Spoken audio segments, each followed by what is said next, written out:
Welcome to the August 22nd, 2011 special called work session. Work sessions are a more informal setting to update the council on business items. No vote will be taken on work session items. Tonight is one agenda item. Public comment is allowed that is germane to an agenda item. If you wish to speak, you are required to fill out a public comment card and turn it in to the city clerk staff. Public comment will be allowed for a total of 10 minutes per agenda item and no more than 2 minutes per person. Public comment will be heard at the beginning of each item. Once an item is called, no other public cards will be accepted. Sudi, is there any public comment? No, sir. Okay. Then I'm going to ask you to call the first item. First item is City of Milton Budget Workshop, presentation of revenues and expenditures, capital improvement, project prioritization. Ms. Stacy Inglis. Want to start? Let me start with a couple of things. And if you don't mind, if I could say something too. Sure. Just, we've briefly gone over this, and I think Chris is more worried about it than he should be because it's actually, we're in a real good situation, and there's no surprises or no cuts that, anybody's going to, only positive things. So with that, I'll let you go on. Positive. No, that's right. It's your job. Sometimes it looks too good. You're like, wait a minute. It almost looks too good to be true, and that My grandmother used to say, you know what, somebody's got to do some worrying. there you go. So I'll tell you tonight. I think your first shot at looking at the budget, I hope is helpful to you. I hope you see good things. But I'll also say that this is the first time you've seen it, so I don't anticipate we're going to get every question answered tonight. I do, though, hope that we give enough of a presentation, you at least know our thought process in putting this thing together. You'll have several other opportunities to talk about the budget. It obviously still has public hearings scheduled that goes through first and second presentation. There's still another opportunity at a work session for it to exist there. Let me tell you that you're not going to hear us tonight speaking through the speakers because the speakers are turned off, although these microphones are capturing what we're saying for the purpose of people that might be watching at home or the taping of this. So if you don't hear yourself tonight in the feedback, that's okay. We are being recorded, right, Dave? I'm listening to it right now. All right, good. Sounds good. Budget time is back upon us. As you know, we have to have a budget approved by October the 1st. We're also required to produce a balanced budget, and this budget, as the mayor said, is balanced. I'd kind of like to take a little bit of time and walk you through maybe where we've been over the last 45 days, let you understand some of the struggles that we faced in coming up with a plan to propose to you, and then some of our rationale for how the document as it exists today came into being. And then, we're happy to take questions tonight, take questions after tonight, whatever works for you. We put the budget together. The first thing we did is look at where we anticipated revenues to be, partly because we know that we're in an economy that has some decline in it. We know that when we get tax digests, we have digests that don't allow for increasing property values. And to get to the punchline, we estimate revenues to be right at $17,390,380. That is down over last year, but not too terribly much. So I almost consider it relatively flat over last year. There's certainly no increase in it over last year, but there's also not a substantial decrease, as many governments are facing decreases in a lot of the revenue streams that they have no control over. Once we went through the process of looking at where revenues were, we worked as a team and as a city staff and the department heads to formulate a maintenance and operating budget. The maintenance and operating budget is that portion of the budget that just maintains the status quo for us to continue doing tomorrow what we do today. Where does that part of the budget put us? After seeing those responses from the department heads and after meeting with departments individually one-on-one, we brought some of the expenses in line, and I also asked the departments to look at how they would recommend, if we were faced with it, what they would recommend 5%, 7%, and 10% decreases in that budget would look like. Not that necessarily we went and just said, okay, we're going to pick 7%, so we're going to just take 7% across the board. I don't think that those ever work. The notion of going to the department and asking them to help out some was simply that they, in their departments, know where the pain can feel less painful, I guess, than that I might know on every little detail. So we asked them to look at 5, 7, and 10% reductions. I also come to you tonight just with some of the facts, and these are some of the facts that we just don't know yet where they will ultimately end up. But initially, we have seen healthcare come in at 26% of an increase over last year. I don't get it. Our Human Resource Department doesn't get it. Our insurance broker doesn't get it, because when you look at what we paid in premiums versus what we had in actual claims, it would appear to us as though the insurance company would have a very minor increase, if any. So that might be also just part of the process where they have to throw a first number out to see what you come back with. I mean, it's very common in the business to go back to bid and see if you can find lower prices somewhere else. And that process is ongoing. Our 26% is down to 21% on its first pass-through. I anticipate it to come down even further, but I bring that up simply because this budget is constrained and balanced, anticipating that 26% increase in fact occurs. So it's a very conservative budget, although there's also dental coverage is up 8%. So we've got this thing budgeted so that there's it's within the framework of where we exist today. And I fully believe that when those numbers finally come in, there will be some reduction as well. We looked at the capital request from the departments for the city, and that was a capital request for the new fiscal year. And at the beginning, we had roughly $4.5 million worth of capital requests come in from the department. We looked at maintenance and operating initiatives, being those things that could enhance the level of service of the city of Milton for the next year. Those were in at $1.9 million. And then we crunched all this stuff together to give ourselves this picture of what we had to work from. And it turned out that we had a gap to close between the capital request, general operating budget, operating initiatives of about $4.5 million. Gap wasn't necessarily as big as what $4.5 million makes it sound like. There were some things that were put in as initiatives that more or less were getting some concepts and ideas on the table that never anticipated funding in this fiscal year, just to start to work through the mindset of what would that look like if we had done that at some point. So even though that number seems like $4.5 million is a big number, there were a lot of big ticket items that we really didn't anticipate funding in the first place, and they were able to come off the list. We've got, I guess we can figure out exactly how we want to walk through this. Let me tell you kind of some of the priorities we used in putting together this budget, just so you have a snapshot into the mindset that we were in as we were making decisions. Number one, obviously, is that we want to continue a high level of service and continue doing well what we already do well. We want to maintain our existing assets and infrastructure. We've focused on adhering to the new strategic items in our strategic plan, the strategic action items, where new initiatives, capital requests are tied back to a specific part of the strategic plan. You'll see that in your budget document as you move forward. We wanted to really look in detail at our fund balance, and we'll have a good discussion about that here in a couple of minutes. We wanted to see if there were one-time capital projects that were appropriate to be funded out of the accumulated fund balance that we have had over the last 4 years in managing a pretty tight ship. We looked at anticipating future events and what going through the local option sales tax renegotiation means for us this year, as well as some of the things that have changed in the insurance premium tax. So we've tried to forecast some future events. We have looked at, we want to make sure we always fully fund where we can existing assets, and you will see this budget represents a fully funded police and fire vehicle replacement reserve for this fiscal year.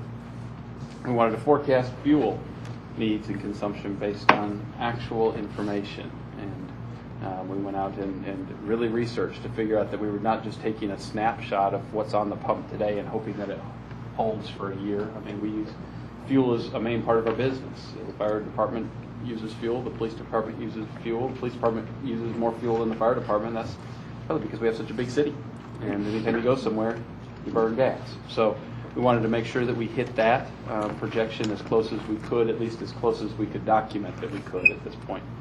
Should we expect prices of the pump to go down or up? I can tell you exactly what I got in the dollar figures, but I want to say there was even a minor indication downward.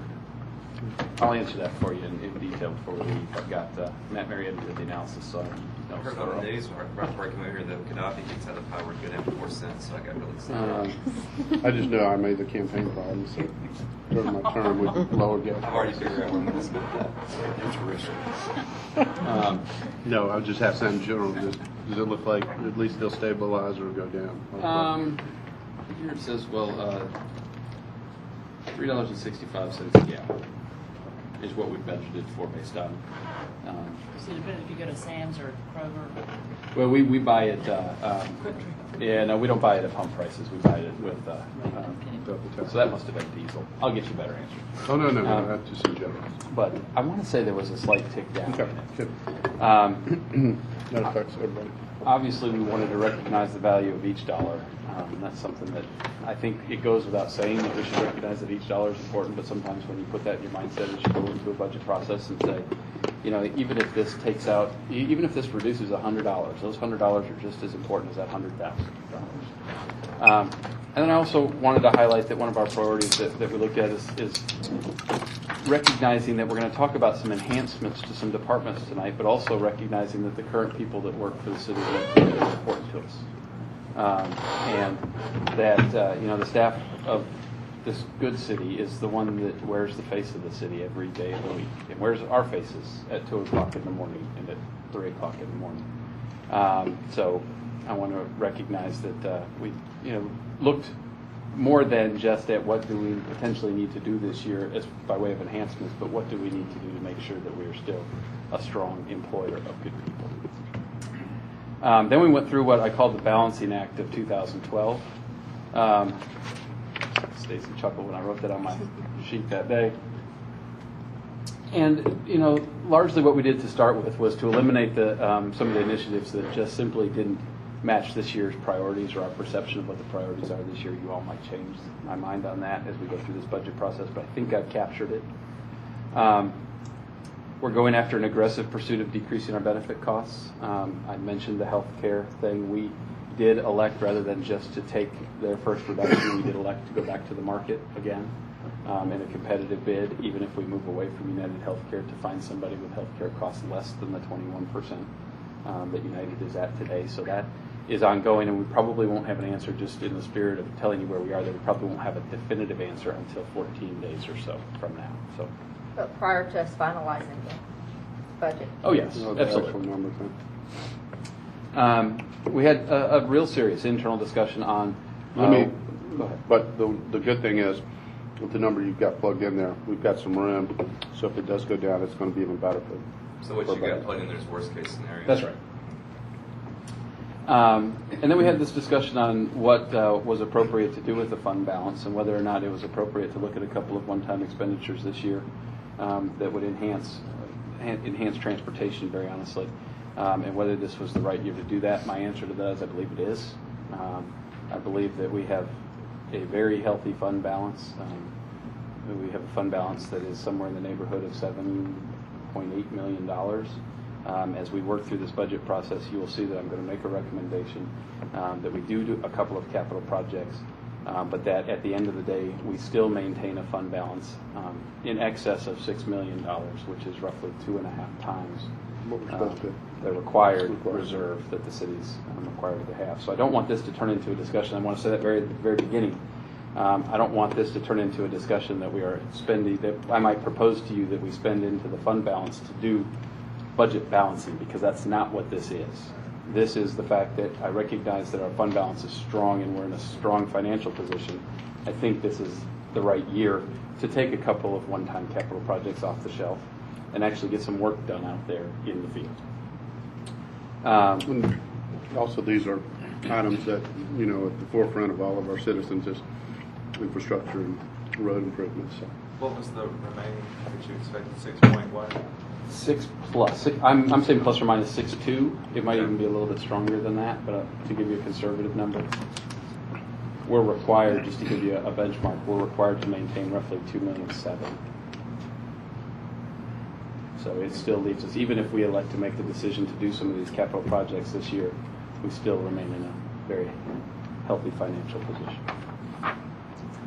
Some of the budget highlights, just before I get into it specifically, is I do believe it supports the strategic plan that we worked through and adopted, very specifically noted in several places. It addresses some of the critical needs that we need to address in infrastructure maintenance. Recognizes the efforts that we have put into place over the last 4 years as a team, as this whole group sitting here have put together to maintain ourselves in a place of financial stability in an environment that doesn't always lend government towards having that luxury. And I think it's time that we've done that well enough that we should have the ability to do some good things in the city this year and not lose that position. That's the important part, is not lose that position. You're going to see this budget, but it adds to and enhances something that's near and dear to my heart, something I think is near and dear to each of your heart, and that's one of our core functions, and that's the safety of our community. It's time we address that. It's time we look at our staffing levels in our police department, particularly based on current real data, and we have that data, and this budget will start to address. I can't say that it totally addresses, but it will start to address alleviating some of that, some of that we need to do there.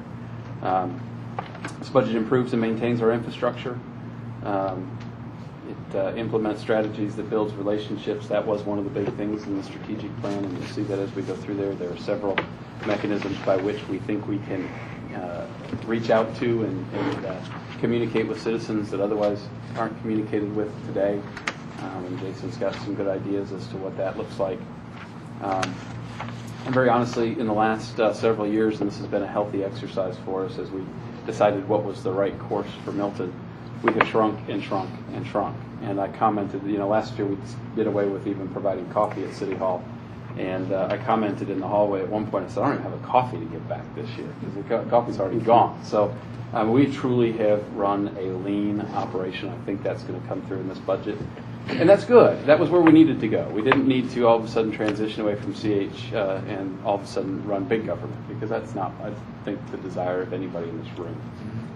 What I've recognized is that we have shrunk, and whereas we don't have many additional needs than we had when we transitioned, there are some.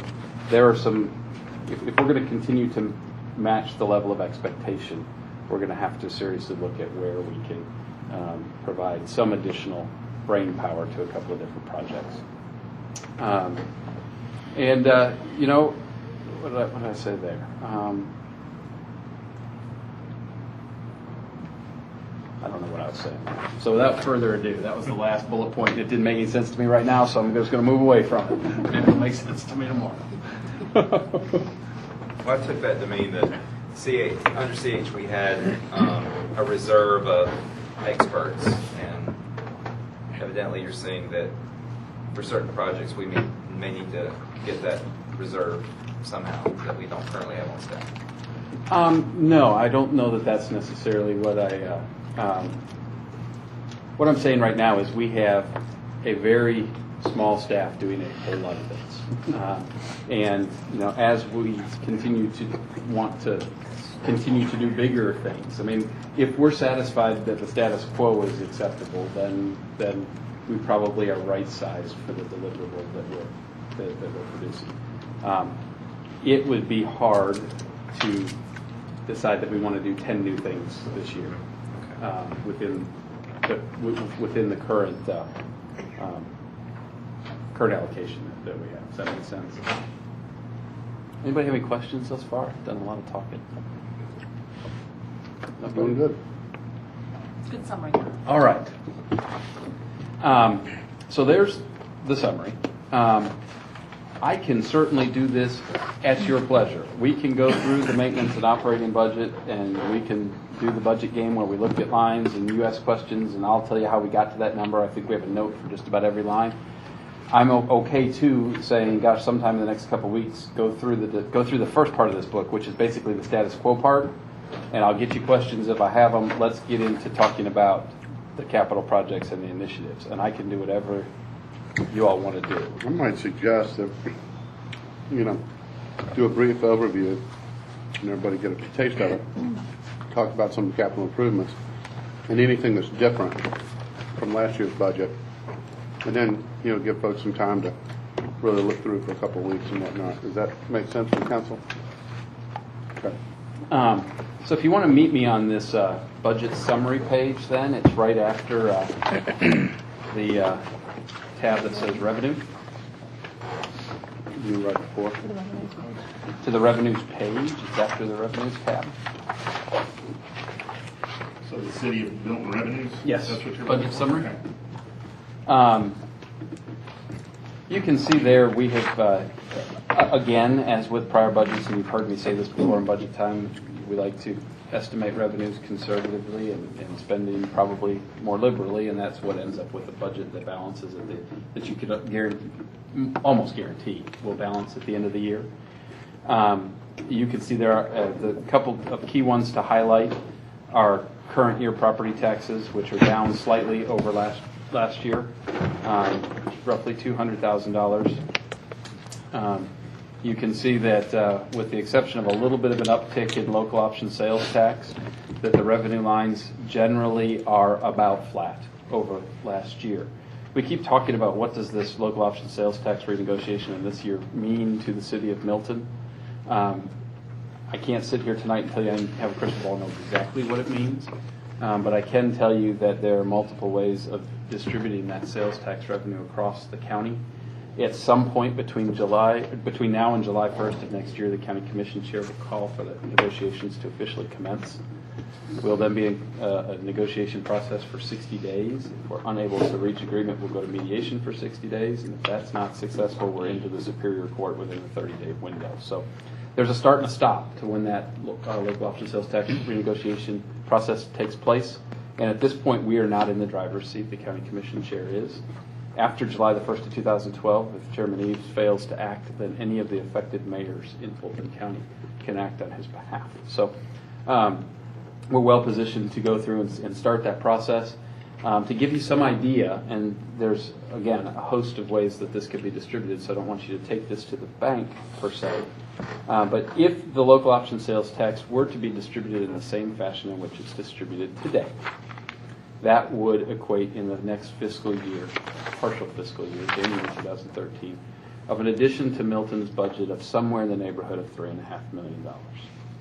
Of course, that may be, I got to give that disclaimer because we're not at the negotiation table. It hasn't even started yet. So, but I would hope that you would have us at least understand the process, and that's what the process is saying. So, Chris, when you say that, right now it's distributed based on population density. 15.6. From the old. Right. And so it should double. The uptick is based on the new census data, pointing to the fact that we're at 33,000 or whatever. And that's what triggers loss renegotiation. Okay. All right. And the hope would be that we can negotiate even more positively, so we can have growth not just in population, but also in a positive negotiation. Right. There's about 15 people at the table who each have, the unfortunate part about it is that those which gain didn't mean that's because there's more money in the system. It means that there are going to be those that give too. So, it'll be one of those, we'll have to be real strategic in our position. So what other factors enter into it other than population? There's a bunch of different ways because there's said that. actually, you have to negotiate in conformance with one of seven different bullets that's in the state law. There are some that would argue that it should be distributed more based on a point of sale type operation, which means it could be potentially attached to the tax digest and distributed that way versus population. We'll have, once we get ready to go through the negotiations, we'll have a better perspective. And I don't too want to go out real far tonight on where my strategic position is with respect to that, because I've got a place that I think is good to advocate from for our city. Do you have are you comfortable giving a worst and a best case scenario? Or is this I think your I worst will. case scenario? The worst in all of the, yes. Yes. The worst is zero, Chris. The worst is the 3.5 million. There is a worst, but I don't want to say what it is because I don't want somebody to figure it out. Chris, in 2011, we estimated $3.54 million in sales tax, and it looks like we're behind by about $800K or so. And the projection for next year's budget is just slightly up from that, so. Where do we anticipate the last 3 months? Stacy just pulled it Yeah. up. Yeah, that's what I was gonna ask. The actual numbers are just actual to date, correct? So they're Right. not really, Yeah, it goes, if we collect exactly what we had last year, we'll be $100,000 over what we projected at We're on 3.5 a- million. We're on a trend to Oh, close so up that, this year. so that shortfall is projected to be made up in the last 3 months? yeah, because it's Right. only paid quarterly. Yeah, because you've Okay. got school. Okay, yeah. that- If we trend flat over last year, we'll surpass the number by 100,000. Do we So the- have, just to help us going forward for next year, do we have anything that shows what are realistically we expect the numbers at the end of this year to be? And are there gonna, I'm sure we're gonna be having to make some kind of budget amendments for this year's budget. Do we know what those are going to be yet? Or what's your question? What kind of budget adjustments we're gonna need to make for this year, and do we have any idea? Because these are the actual just to date. That really doesn't help us because, I mean, like, it shows us receiving no property tax revenue because we hadn't built it yet. But That's right. yeah, so it's kind of hard to look at it and compare one year to the next when you really don't know what we realistically expect This for year to this current close year to at? be. I expect it to be a little over 18 million that we collect in total for revenues. And it is budgeted at, Budgeted at 17.4. We expect actually to be above. so we expect to be able to add some additional amount to our fund balance at the end of this fiscal year. That's correct. So on all of these actuals, is that through, what, 30 June?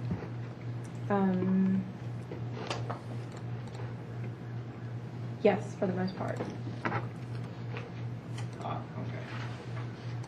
And that might be helpful at some point, just as we go through this process, even to have an additional column added that would, if you would so want. I mean, we don't, if nothing else, just for a point of discussion, as Karen was just saying, that would be helpful to kind of give us a sense of what do we expect to gain, if we will gain or lose, but what would be that net between now and the fourth quarter. That'd be helpful. So at 2.7 million, then, if that's 3 quarters, we could expect another 900,000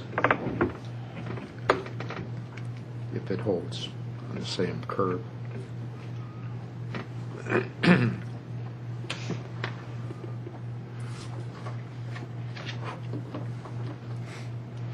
Okay. Hence your recommendation to use some of that fund balance. Yeah.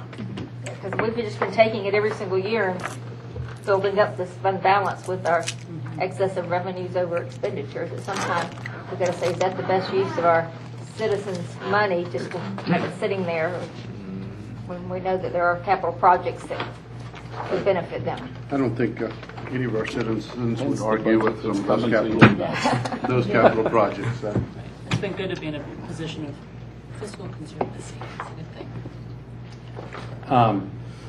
Okay, any additional questions? I kind of highlighted the biggest revenue streams, and the others, we can talk about franchise fees, local option sales tax, and property tax, and that really is the biggest of the lines.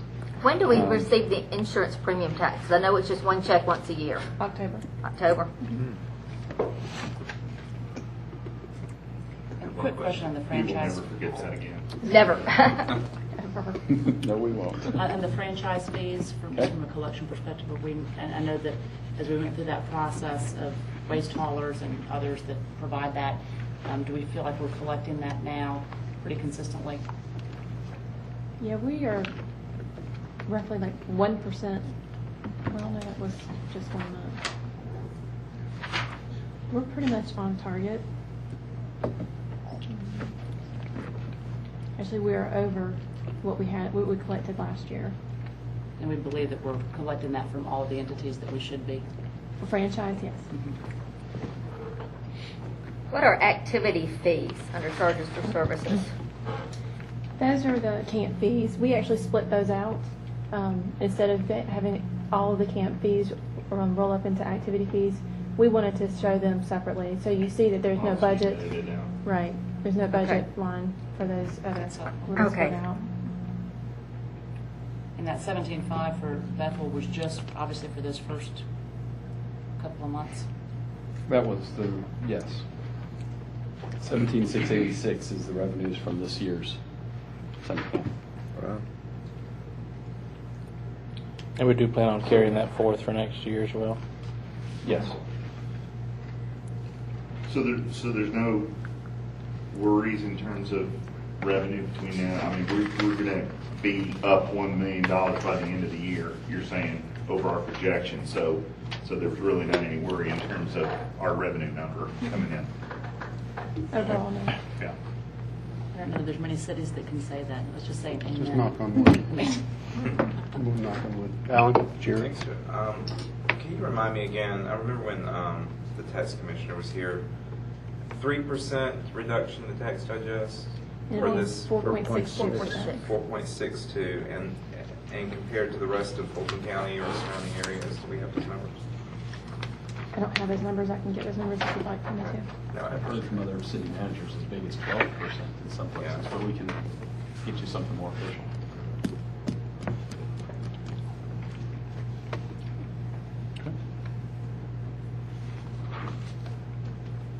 Okay.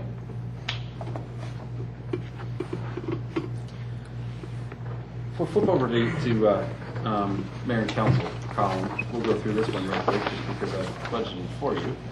And yeah, it's a little tiny, but the one thing I did this year, and I guess as we were going through the 3, 5, and 7%, 5, 7, and 10% reduction thing is, I was tasked with looking at your maintenance and operating budget, and the one place that we have always budgeted really, really, really strong, and very few of you ever use, is this mayor and council stipend. Some of you use it for cell phones and air cards and that kind of thing, and that's what it's intended for, and that's very appropriate. But I've never had anybody go so high as the 2720 that was budgeted, and I'm wondering if there was any flexibility there. If y'all want me to leave it at 2720, I can.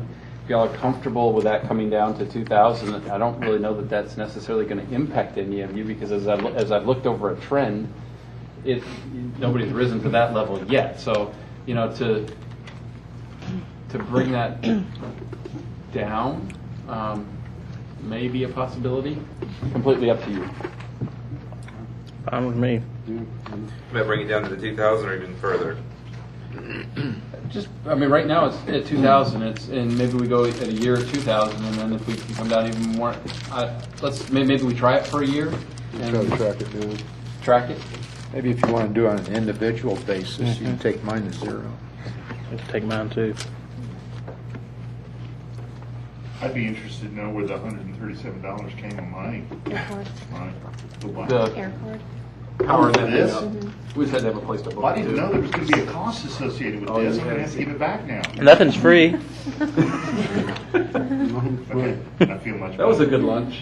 Yeah. Okay. Okay, so if we don't have any objection to that $2,000, everything else that you all historically have done is budgeted here, being the travel and the training that you're required to have, both at the annual conference, typically in Savannah, as well as Mayor's Day in Atlanta, if you choose to attend that. There's really not anything that's grossly different in your budget this year than there has been in the past. I see we're planning for a retreat.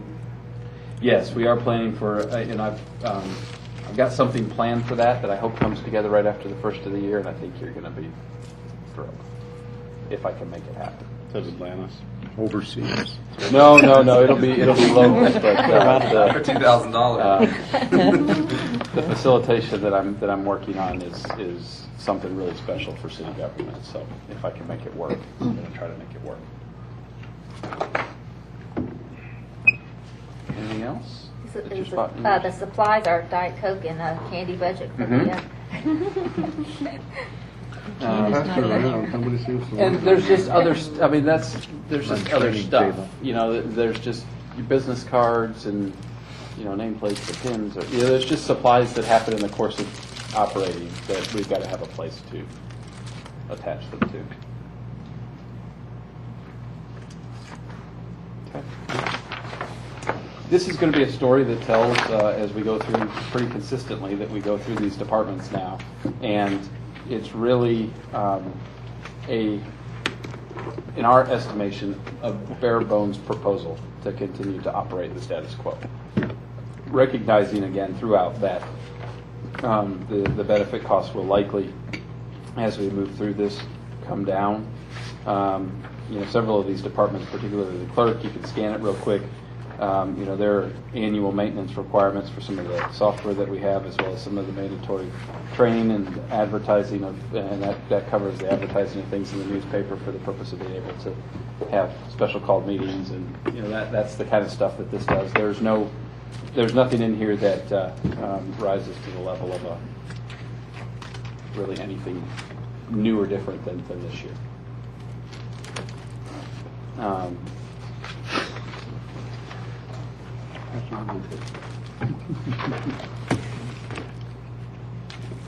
Passing the candy. What's the flexible spending? That's a benefit. Cafeteria plan? Yeah, it's FSA. If they choose not to participate in the group insurance, then we give them a flexible spending amount. So that's been eliminated? in No, 2000? what happens is I normally just budget everything in the group insurance as though we anticipate that all the employees are going to participate in the group insurance plan. And at mid-year, if chosen to do the flexible spending or opt out of the group insurance plan, then I do a budget adjustment and pull it out of group insurance and put it into the flexible spending account. All right.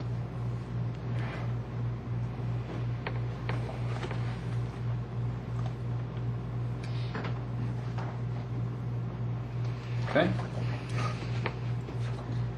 Love to say that I had something unique and crazy in mind.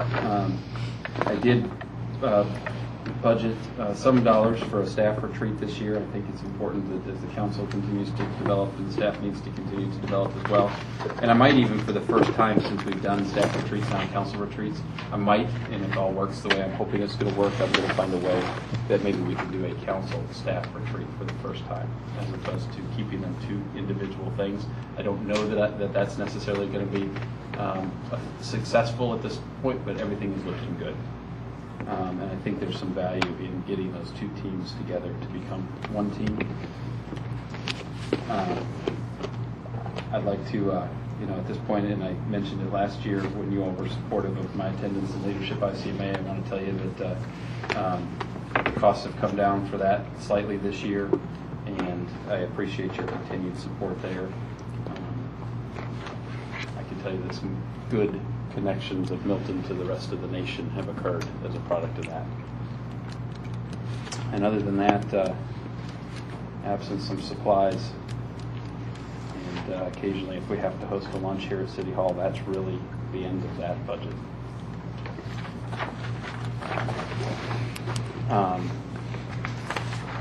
We move into general administration.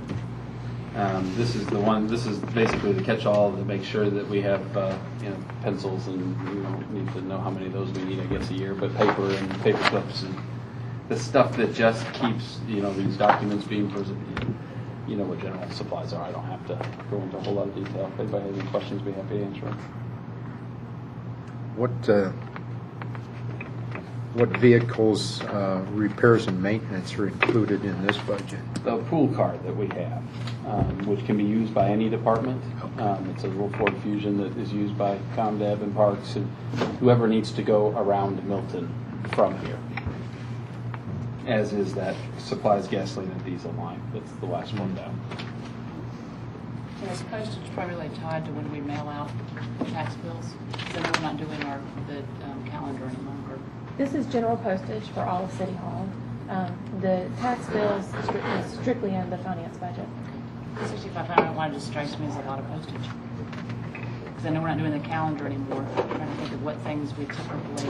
It comes typically. Sudi's the one that orders the postage. Is there any trend that you've seen as you've? It comes from community development. Community development. When you're doing it for HOA zoning, yeah. I guess I was just right. thinking that would come out of zoning specifically. That's why. It's out of one general fund. If you'll see that I've actually requested an initiative for postage machine and an insert folder. But the postage machine will give us the ability to be able to track everything by department, and so next year I hope to be able to split everything out You by can add, so right now, everything comes out of this general fund? Yes. Gotcha. Other than property tax Other than bills. property tax. Okay. All the zoning, all of that comes out of that general fund. Thank you. And are the property tax bills done bulk mail, or they? Okay, if we flip over to finance.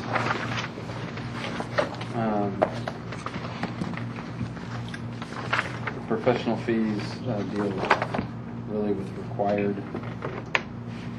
things. You can see that we budgeted for a financial advisor in this year, and I think that's appropriate after the presentation we had just a couple of weeks ago at work session.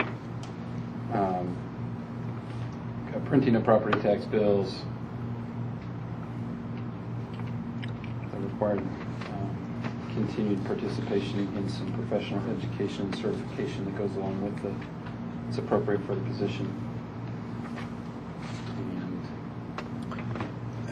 And some general supplies. Why did the printing of the property tax bills, it went down pretty significantly? Because the previous year was printed and paid for in fiscal year 10, Okay. and so was the fiscal year 9.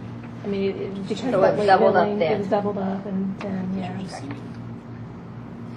So we're- I'm so sorry, go ahead. Go ahead. We're not incurring any additional costs in property tax bills as a result of Fulton County's miscue, are we? No. Just on the financial advisor, obviously we had a great presentation with regards to that. I'm assuming that that's a market rate, and if we looked at that relative to other providers, or is that a singular provider? No, that's specific that's just a provider? budgeted dollar figure. We'll go Chopped out, RFQ. Yeah, we'll go RFQ in that process. So in theory, that could be less. That's right. Okay. Now, the credit card fees, I know that's something we have discussed in the past. Have we looked into any other ways that, people could I pay have, and themselves? actually, I plan on bringing that forward to council very, very soon. I've been concentrating so much on the budget. We just now are about to roll out the online payment system. With that, there is a $5 charge that Tyler Technologies charges to the property taxpayers. And I anticipate on charging something on top of that to help cover our cost of the merchant fees. We are allowed to do that for online payments only. Right, because I know Fulton County does it. Also, everybody pay their property tax bills online and get a lot of different fire points. Yeah. And I have done some research Thought on of it that. that way. Oh, you hadn't thought of it that way? It's all about the frequent flyer points. Yeah. You can say you're I mean, paying your just think taxes, about it. but you get to go on a great trip. And that could factor into our overseas retreat. I mean, I have had clients who asked about paying their income taxes online just for the frequent flyer points, but it's a 2 or 3% charge, and they decide maybe that's not quite worth it. But All about the points. So do we think that online capability would be available this year, or it'll be Yeah. next fiscal? Yes. It'll be this year, Wonderful. yes. I think I was waiting on one little piece, and I got that the other day from Dave. It was setting up an email just for property taxes. And so, since Jason's on vacation this week, I decided just to give him a reprieve. I think that'll be So terrific. I'll get him next week and go ahead and roll that out. Thank you.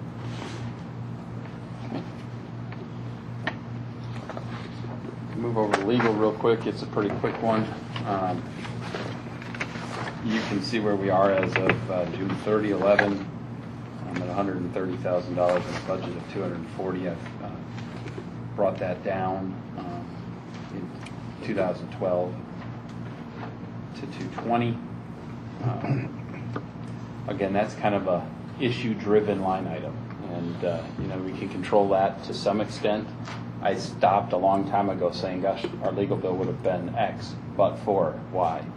And I realized there's always a Y. So, it was hard to, wait on that magic moment when there's nothing going on but general legal stuff. So I think that's an okay number. Our attorney tells me he can work within that number. And obviously we scrutinize that time and those invoices. invoices very closely.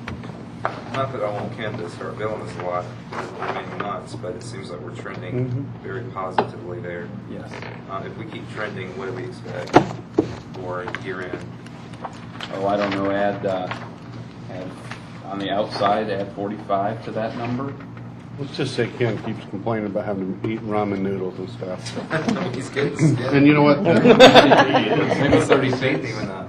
You know, we average a monthly bill between $12,000 and $15,000. So It used to be a lot more, so really a lot of thanks goes to those sitting at this table, both from staff side and our side, for keeping it down. And now we have some opportunities to, for some of these legal bills, to collect on some of these court cases. we can seek to be reimbursed fees. Yes, on some of them. Some of them. And some of them, GERMA will take care of. That's correct. Yep. Okay, into the wonderful world of IT. What you will see in IT is a lot of just recurring, either annual license fees or recurring connection fees, whether that's the data line that we need between this building and the Public Safety Dispatch Center. That's a summary, in essence, of what this budget entails. You will see that we anticipate maintaining the same IGA that we have with the City of Johns Creek for this fiscal year, and that's why you'll see that there are lines that are up there in the salary and wages section. You can see it's captured lower in the document under the title IGA Johns Creek.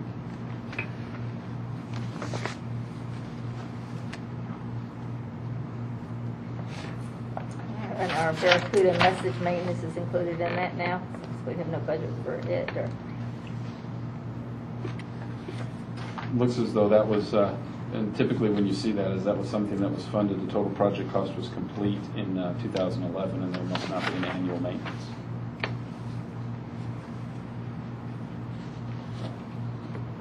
Some of these lines over time will fall off if they were Barracuda. Please don't break into song, Chris. Come on. The thing that keeps you from getting spammed. yeah, my Barracuda file at work gets quite full. Looks like it's out. Okay. Takes here a little bit of a look through this. Human resources. This was another one that when I asked for the 5, 7, and 10, wow, I don't even know where to start, because some of these things we just need to do. Obviously the professional fees that go along with employing people, we need to have some ability to advertise in the event of a vacancy. We need to have, for some, employee development. You can see in human resources this year is where we have budgeted employee training on kind of a citywide basis, meaning that somebody in a certain department, absent police and fire, who have their other required training needs, there's some training dollars for professional development for those that otherwise might not be budgeted for in a specific department. General supplies. Sam brought up an initiative of, now that we've been around long enough, to have some type of recognition of length of service. To support that incentive for employees to remain with us.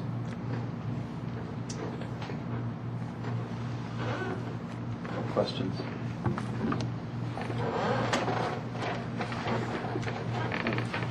Moving on to risk management is the assortment of insurance policies that we have. There's nothing new or shocking there other than the last line, which is pollution insurance. That was something that is recommended. It's one of the things that our attorney recommended that we carry, simply because if we ever have any type of a pollution or hazardous material incident in Milton, those events become very, very, very expensive very, very, very quickly. And on a comparison scale, when we looked at what the premium was versus what the potential exposure of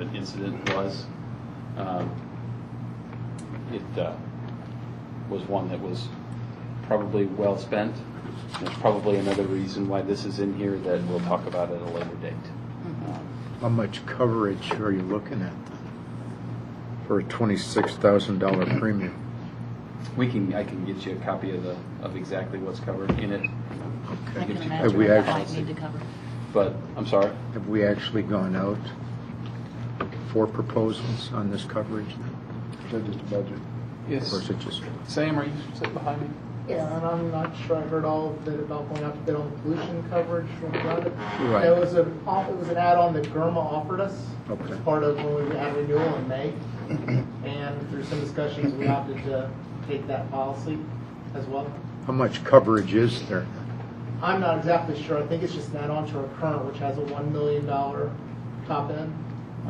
But I'm not 100% certain of that. I'm still trying to get hold of the actual policy for that and what's covered. I had several emails that gave me some general descriptions, but I want to see the final documents still. Yeah, I'd like to see it. Seems like a pretty steep premium for $1 million coverage. Well, let's get back with you on it. There's another reason this is in. Sure.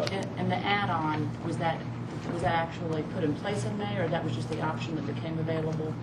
The option became available and it went into effect. So it's currently in place, and that's just a function of whether or not we decide to continue with that. That's right. Thank you. Silva has his own insurance policy, He does. maybe worth more than I am. Okay. We elected to create general government's building. This year, this will be new over last year. To cover the facilities that we continue to keep power on, et cetera. This is where the rental payment will come from for City Hall. It just captures it rather than in a specific department's budget. It captures it in just general government buildings because it's hard to say that all of the rent for this building should be to, pick who you tie it to. Is it the mayor and council's because they've signed the, paperwork, or is it mine, or so it's here now. This is where you can look for those types of things. Can you remind me when our lease will expire for this building? September 30th, 2012. What year? Did you say September? September 30th, 2012. So this number may change for the next year's budget. It may. Yes, it may. But that number is good through this budget because this budget actually ends on September the 30th, 2012. We've got public information and communications here, which is the department that Jason runs.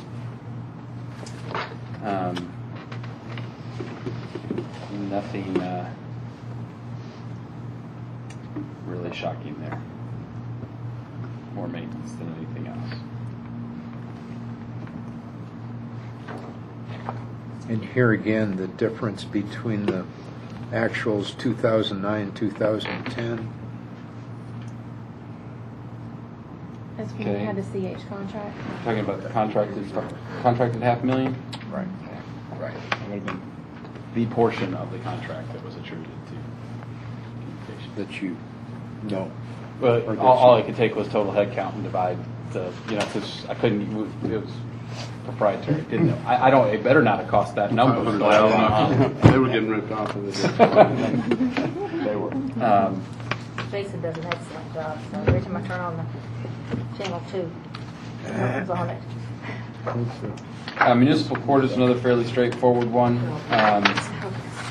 There are translator needs, court-appointed attorney needs. In the event that we would need a substitute judge or a substitute solicitor, although this year neither of those have happened because of the staffing that we have, they figured out a way to make it work. In the event of a conflict or in the event of simply both of them are being out of town at the same time, we keep a little bit of money in there so that we can pay a per session fee in the possibility that occurs. There are certain levels of training that both court clerks and judges are required to get, and that's budgeted in here. We've brought down books and periodicals simply now because a lot of the law books, law documents that they use are available online.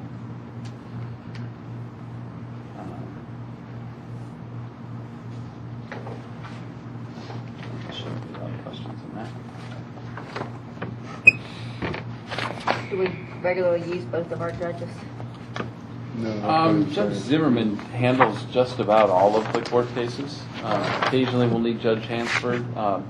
Need Judge Hansford even probably more when Judge Zimmerman has conflict, meaning that somebody appears before this court that he's represented somewhere else because he's not a full-time judge. He has his own malpractice. Occasionally he'll run into a conflict where he just can't hear a case. Where did you say the law books were? What line item? There was some law stuff down in books and periodicals down under supplies. Uh-huh. But we never furnished a complete law library, did we? No, nor should we need to, Right. because they're all now online. A former city manager in the building liked to have paper, which is why you'll see those books in my office, but I've ceased the updates to them because they're just as expensive as the books themselves. So I can function very well on a computer as well. So I've tried to stop those costs where I could, but we still do have a set of books in the building. Right. I wouldn't rely upon them though, because they don't have the Outdated. updates. Yeah. Getting into the police budget. I can either let you scan this and let you throw questions out. Just tell them what's different. There's not a whole lot different. So less than $200,000 uptick.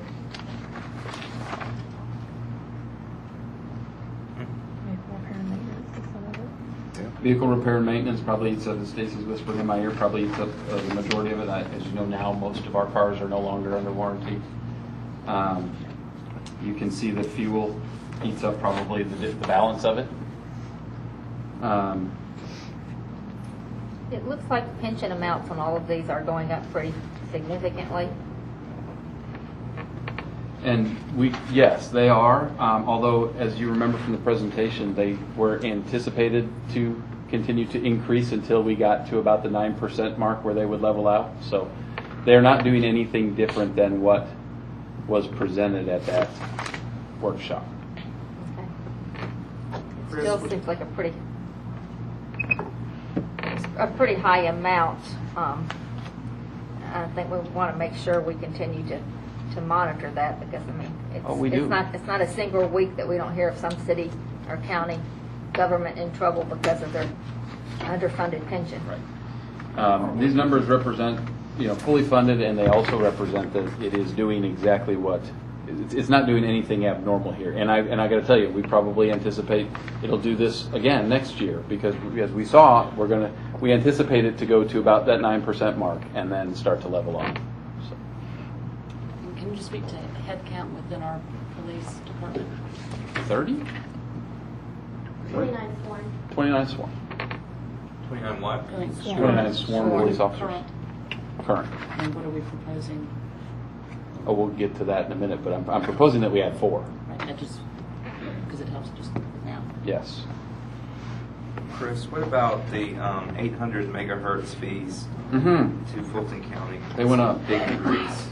It did, and that is part of, I guess, kind of the total picture. Remember last year we talked about this thing called UASI, which was the Urban Area Security Initiative, and we budgeted $250,000 in the Capital Projects Fund, because at that point we were going to move forward with a regional type approach where we were going to attach to the Atlanta UASI.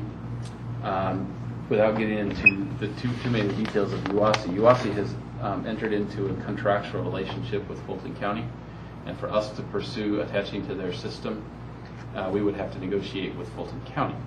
And I don't know that I'm necessarily as strong of a person that says that's a non-starter as a couple of the other North Fulton cities were. There were a couple of cities up here that just said, frankly, if they're involved, we're not. So we have since gone out and explored a second option, which is to connect in potentially with the Cobb County master site, which would serve us fine as well. As a matter of fact, next Monday, the 29th, we're going to have a meeting here to talk the details of it. So what you will see is you'll see some money removed from the Capital Projects Fund, because we don't necessarily need to go that direction at this point. What each city up here is doing is budgeting $400 per radio as attachment fees, where in the prior year we were at 170. And that's as close as we all can get up here at this point, is to be able to do a conservative budget. We anticipate being able to attach to the new system for somewhere in that dollar range. What are the cameras? So it looked like we had spent some of that this year on cameras that were not previously budgeted. Cameras in the police department is to start a migration to a camera system that we can actually get parts for. The camera system that we had hit some financial crisis and just no longer is in business. So we need to start transitioning to a camera system that works. And it's not that some of the cameras that we have in the cars don't work, but as far as being able to get replacement parts, when a little on your belt clip microphone thing breaks, we're like going to eBay to try to find a replacement. So that's not the position we want to be in. So this is starting the migration to a system that's actually in business. We had some cost in this year that was unexpected for that. Where are you looking?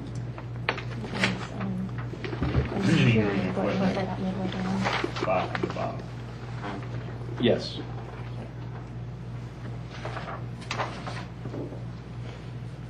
Although we will be able to, through a process of finishing this fiscal year with a budget amendment, we will be able to account for that, right, within the department. One thing, and there's tuition reimbursement. It's a shame that more folks aren't taking advantage of that. What does this cover 100% reimbursement of courses? It's a post attendance reimbursement based on performance. Right. So it does account. It can account for an employee up to $3,000 a year. And I too wish that line was a lot bigger. Mm-hmm. But that's it is what it is. Do what? You lead a horse to water, you can't make him drink. Well, is that a function of shift work?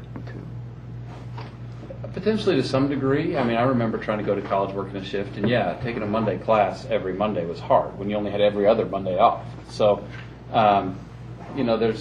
it does require a more non-traditional style of learning to some degree, whether or not that's online learning or flexibility in adult learning that some of the institutions have. So, no, it's not as easy as being a full-time college student and just saying that's my life for right now. It does takes a Are bit of promotions based on continuing education?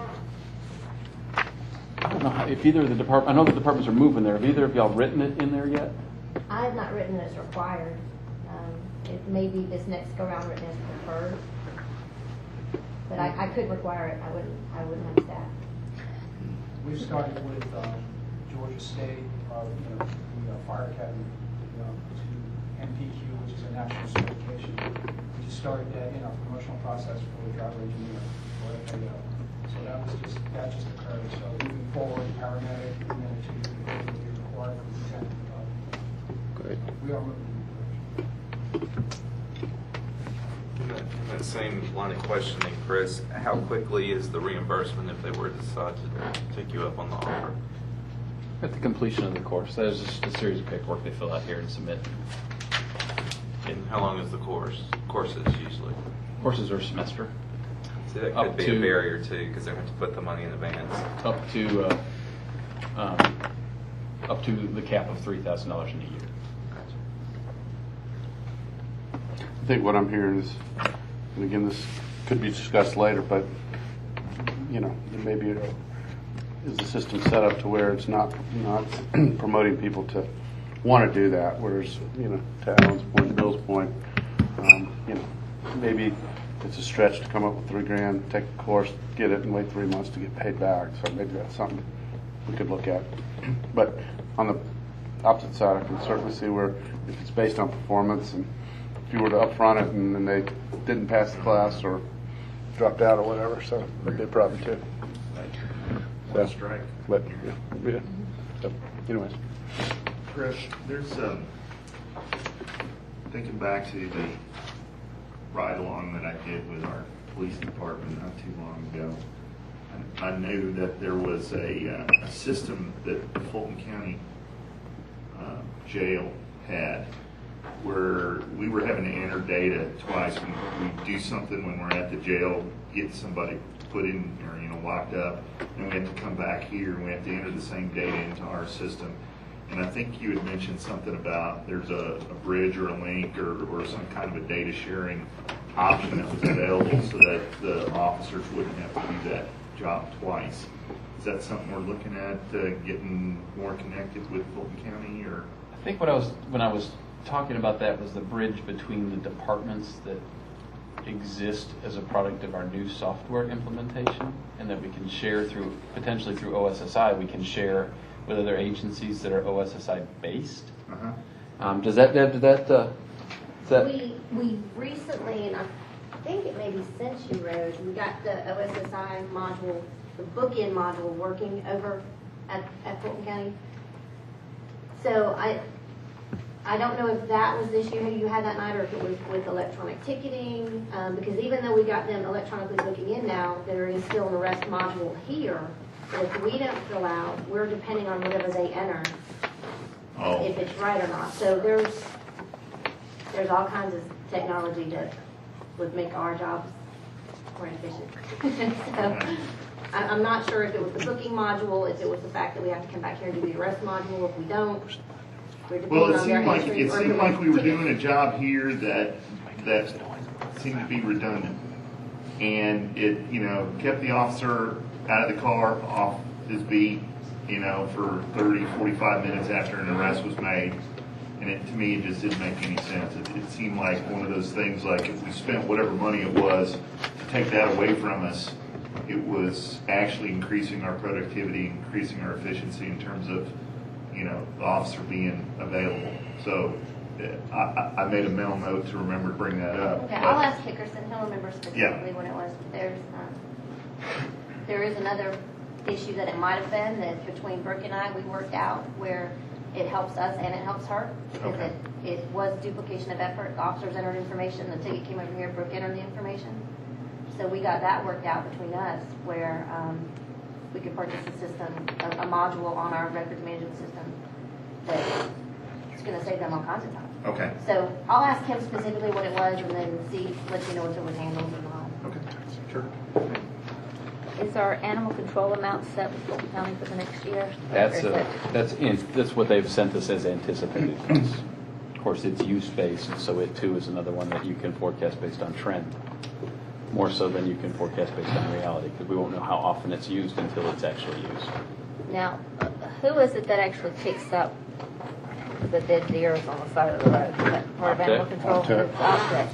You're the dead deer picker-upper, Carter? Carter, you're a man of many talents. And as the mayor, I got to say, the majority of calls I get, A dead deer on the dead side deer, of and the we road? had a couple of dead raccoons, a couple of possums, but mainly dead deer. And Optech's good Maybe I about should call 30 minutes later they got Come them. pick up the squirrels out of my attic. They have to be dead first. I can arrange that if I can spot them. I'm hoping we have something dead in my garage when we get home today, so that's getting into Dog? everything. No. No. All right. Some kind of rodent. All right, Let's moving put it right on fire. along. Kind of Put it rodent. on the fire. Can I have one last question? Sure. On SWAT, Uh-huh. requested budget of $4,000, you approved 800. What's our arrangement with Alpharetta? Where are you? You're in education and training. Our arrangement with Alpharetta is we remain a part of that 2-city SWAT team that as I understand it, is becoming a 3-city SWAT team. Roswell is participating as well. So they are yet to be named. I'm sure it'll be an acronym. I recommended RAM, maybe ARM. Arm's good. But I think we are still part of the arrangement, but the arrangement's even getting better because now the 3 cities as a region are coming together. So obviously not all of the costs are I saw you take a drink out of that in can. education and training. I'm sorry? I say not all of the costs associated with SWAT, or SWAT participation, are in education and training. Oh, that's correct. That's correct. There would be supplies. A lot of the cost too is just our particular officers that are trained and the salaries and whatnot, so it wouldn't be broken So out. weaponry. I know they just bought silencers, so now they're silent-handed. They just bought a big truck. You know, the drug dealers bought that truck. Oh, that's right. That was nice of them. That's right. Yeah, so nice of them. 100% the drug dealers funded that truck. Which truck is that? The new Alpharetta, the SWAT bus that Alpharetta just bought, so huge. that moves them It all is. around. $100,000. Yeah. Does it pay for the gas? too? I don't think the drug dealers pay for the gas, but they did buy the Future truck. ones might. Yeah. Yeah. All right, moving right along. Okay, let's move on to fire. I'll let you all scan it, see if you see anything that, How many FTEs do we currently have on staff? 54. See if anything looks hot. Do you count me and Alan as half-person units or full, or how does that work? Y'all are, they Well, call, only counting the guy that got out, right? they count I them think y'all- as volunteer firefighters. Y'all may be a liability rather than an asset. I'm gonna come back for a second chance when I get in shape. We'll get to it in a minute, one. Why is garbage pickup on I don't know where we're getting to, it just helps me when I look at the numbers, thank you. Say again, Bill? line item for garbage pickup? Is that garbage pickup from the station? Yeah, it was previously budgeted in, I think the water and sewer line item, and we split that out into a garbage pickup and water and sewer separately. Or water, it's just the name of the account. So It's they're just not water. flushing their garbage down the sewer, obviously. We found that it really started filling the bays up, and they didn't put that budget line in there. You know, one point that I think is interesting is comparing the tuition reimbursement from fire to police. Oh, don't say that in front of Dad. Come on. Well, no, I don't. We don't know what that means. And if we're looking at why it is that police officers are not taking us on the offer to reimburse tuition, there's some reason why that is. Well, there's twice as many firemen, too. Could be. You're gonna, I mean, you've got a department of 54 and a department of 30. Plus, we are talking about the fire department versus police department. He just tries to Not, egg you not guys that on, there's doesn't any he? competition between the two. Wanted to Oh, see you if know, the They're rest- sitting on two But I different guess the sides more of the important room, question is right? anybody is anybody currently using it? Yes? You got one? Have you got any currently using it? Fire. Because So in reality, they each Working, have one. you At this know, when point, they're just using it. hanging the fire What was stuff. in flexible spending last Police, year that no we work don't in need there. this year? That's what I was answering earlier, is that it's all budgeted into group insurance. Okay. And if they opt out of group insurance, then we, at mid-year, move it into the flexible spending. We just won't know until we go through open enrollment.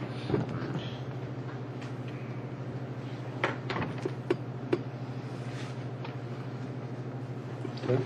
Anything else jump out at you that you don't feel that bad if you don't catch it tonight? Right, You yeah, got plenty of time to catch yeah. it. The apparatus emergency repairs almost doubled.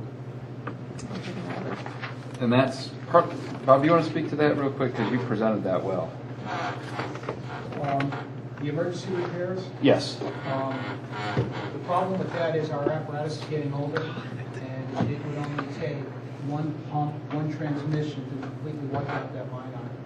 So that's why you'll see that our routine maintenance is even gone up, is that we're doing a better job of maintaining those vehicles, doing PMs on a regular basis, and watching that a lot closer so we don't have that failure. And these apparatus are getting older, more mileage. We're approaching 50,000 miles on these things. So it's just a wear and tear on the apparatus. And the actuals are still low, it's just that you're obviously anticipating that because of the aging apparatus. It would not be unusual for that. When is our lease? For that.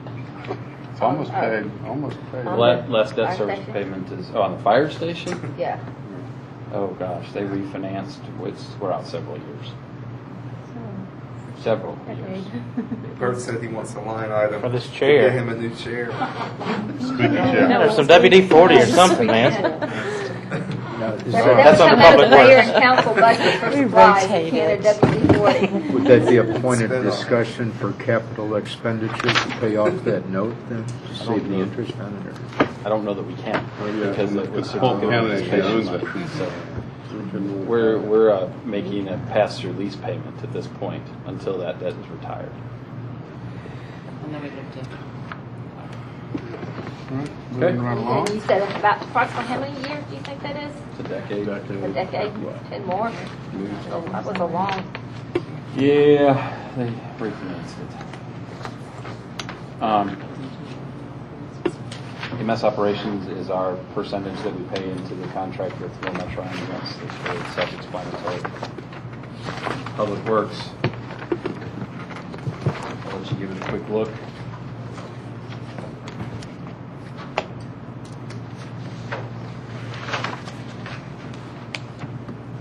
2019 is when it goes out to. 2019? So just 7 more after this. That's So, not good. 3 years short of a decade.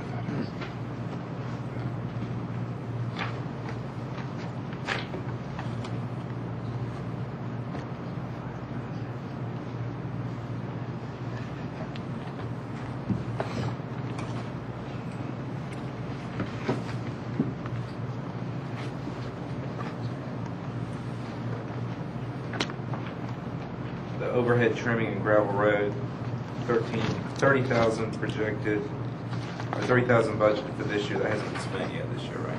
It will be done. Carter? That's right. We're working on contracting for that. Low engineering's budget there, and that based, there's no budget there this year. Is that based on an as-needed basis then? Well, that was It comes into Sarah. play with one of our initiatives to bring on a stormwater engineer to handle those services that were previously contracted to Well. Okay, so where's that cost? You'll see it in the initiatives when we get there. It's actually one that results in a higher level of service with the same person and a reduction in cost. So, All hard decision. it was tough. Yeah. Sarcasm. I know. Yeah, that was. Now, the electricity, is that for streetlights? Now, at one time, Fulton County would pay for main streets, but they would not pay for streetlights on any subdivision street. Supposedly was their policy, even though they half the time never got around to actually billing subdivisions for it. Is that still our policy, or is it just on the gated subdivisions that pay for theirs, or what's the policy currently on Well, the way the code streetlights? reads, we pay for streetlights on all public streets, including subdivision streets. Fulton County's policy at one time was that a subdivision street, If you all want to open up that discussion, we'll be happy to have it. Although I can, well, yeah. I mean, that's one of those that yeah. we've got to be ready to have that one when we have it. Yeah. That's, Yeah. Save that for another night. I don't think Fulton County ever billed for that. They were supposed to, but that was, yeah. That was a nice surprise we got. Maybe they'll go back and do it. And just a question on that, knowing that sometimes Sony, I know we're split depending on which utility provides those. I know historically sometimes Sony or GTC, they might go out and start to put lights out, not necessarily because citizens were requesting them, but because we requested them, which obviously could bump up some of our electric costs. And so again, not necessarily for tonight, but that may be another place that we can look at some cost savings, or at least manage those costs, is making sure that we're in communication with the utility companies themselves. And a lot of times lights will go up, perhaps sometimes more lights go up than are necessary, which drives our electricity costs. So we might just want to look at that and understand how it is that they make a determination about where to put those lights in. They typically won't install those without notifying us first. Where are our new dumpsters going? LED retrofit is what we need to do. What? New dumpsters. Infrastructure dumpster fees? That was actually, oh, go ahead. Oh, yeah, that's our dumpster fee that we keep at the yard. It's our own city dumpster. It's not- Parkland. So we use it for public works, brush, debris, litter pickup, everything. And we don't have dead animals going there anymore, correct? The In dumpster? the dumpsters? Yes. Well, to the park where the dump, or they're going to the They dumpster. go to the dumpster to the landfill. And how often are those being dumped? Depends on the season.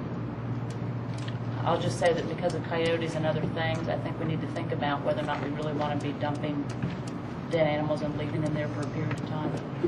We don't leave them very long. Okay. Where are those fees currently being charged? They were rolled up into the OPTEC RWM line item, and we split them back out. And I know that historically, and I think this is probably definitely not the case, back when we had a contract with CH2 and Hill, all other cities were dumping their dead animals on our property, meaning the cities. We don't have anybody else's dead animals coming our way, right? Yeah, I think we're Okay. Just checking. When's Dennis Springs Fair may come up? When's That's okay. OPTEC's contract up?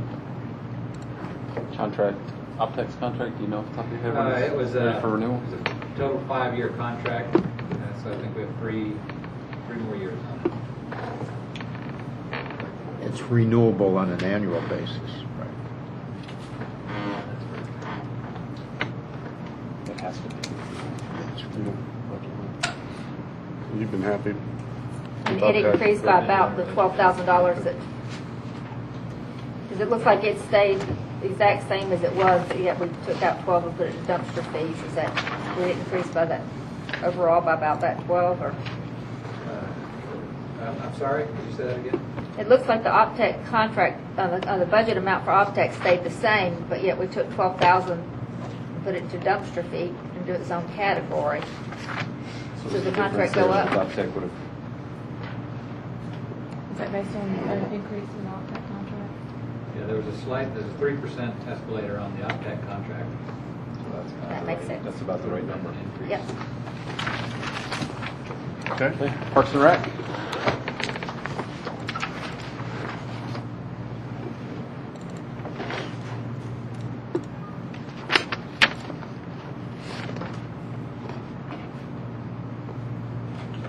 Currently have 1.5 FTEs. Two. If you don't count all the park. Yeah, if you don't count all the camp counselors. yeah. Where's the cost for the consultants on the park master plan? Where's Capital projects fund.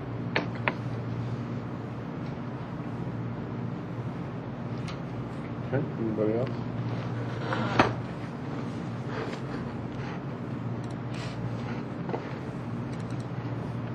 A quick question on the building on the parkland.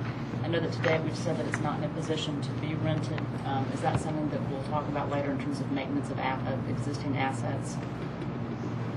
I'm sorry, I was. The building on the parkland, on the Birmingham parkland, the home that's there. In the past, I know we've talked about whether or not that might at some point either be a revenue generator for a community facility and/or a place that, whether it be fire police or another employee, or just to rent it to somebody that would help to also oversee that land until it gets created into a more kind of park space.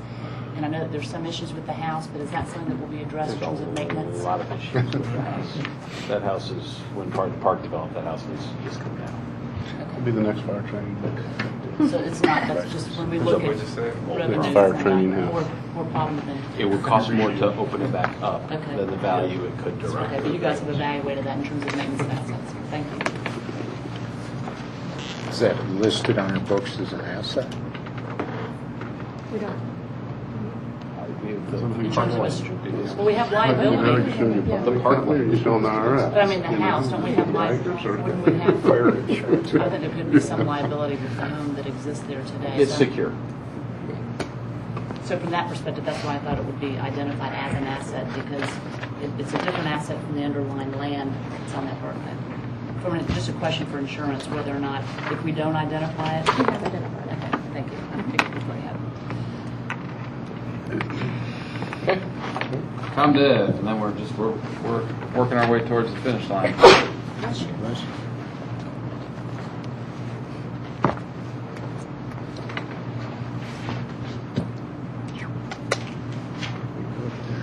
There's really nothing that jumps out at me. Budget goes up 140. You want to, good mention. Muriel, you want to explain where the budget's gone up in the salaries? For workers' comp? 50 in benefits. Workers' comp has gone up about $20,000. Just in salaries, you got 574 versus $80,000. 451. That's the difference.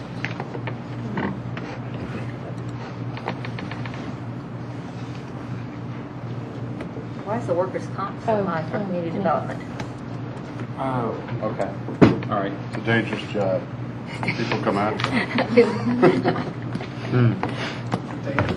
It's based on the audit It's- that they did for us. I'm sorry, she was asking about workers' comp. Oh. It's based on the audit that they did for us.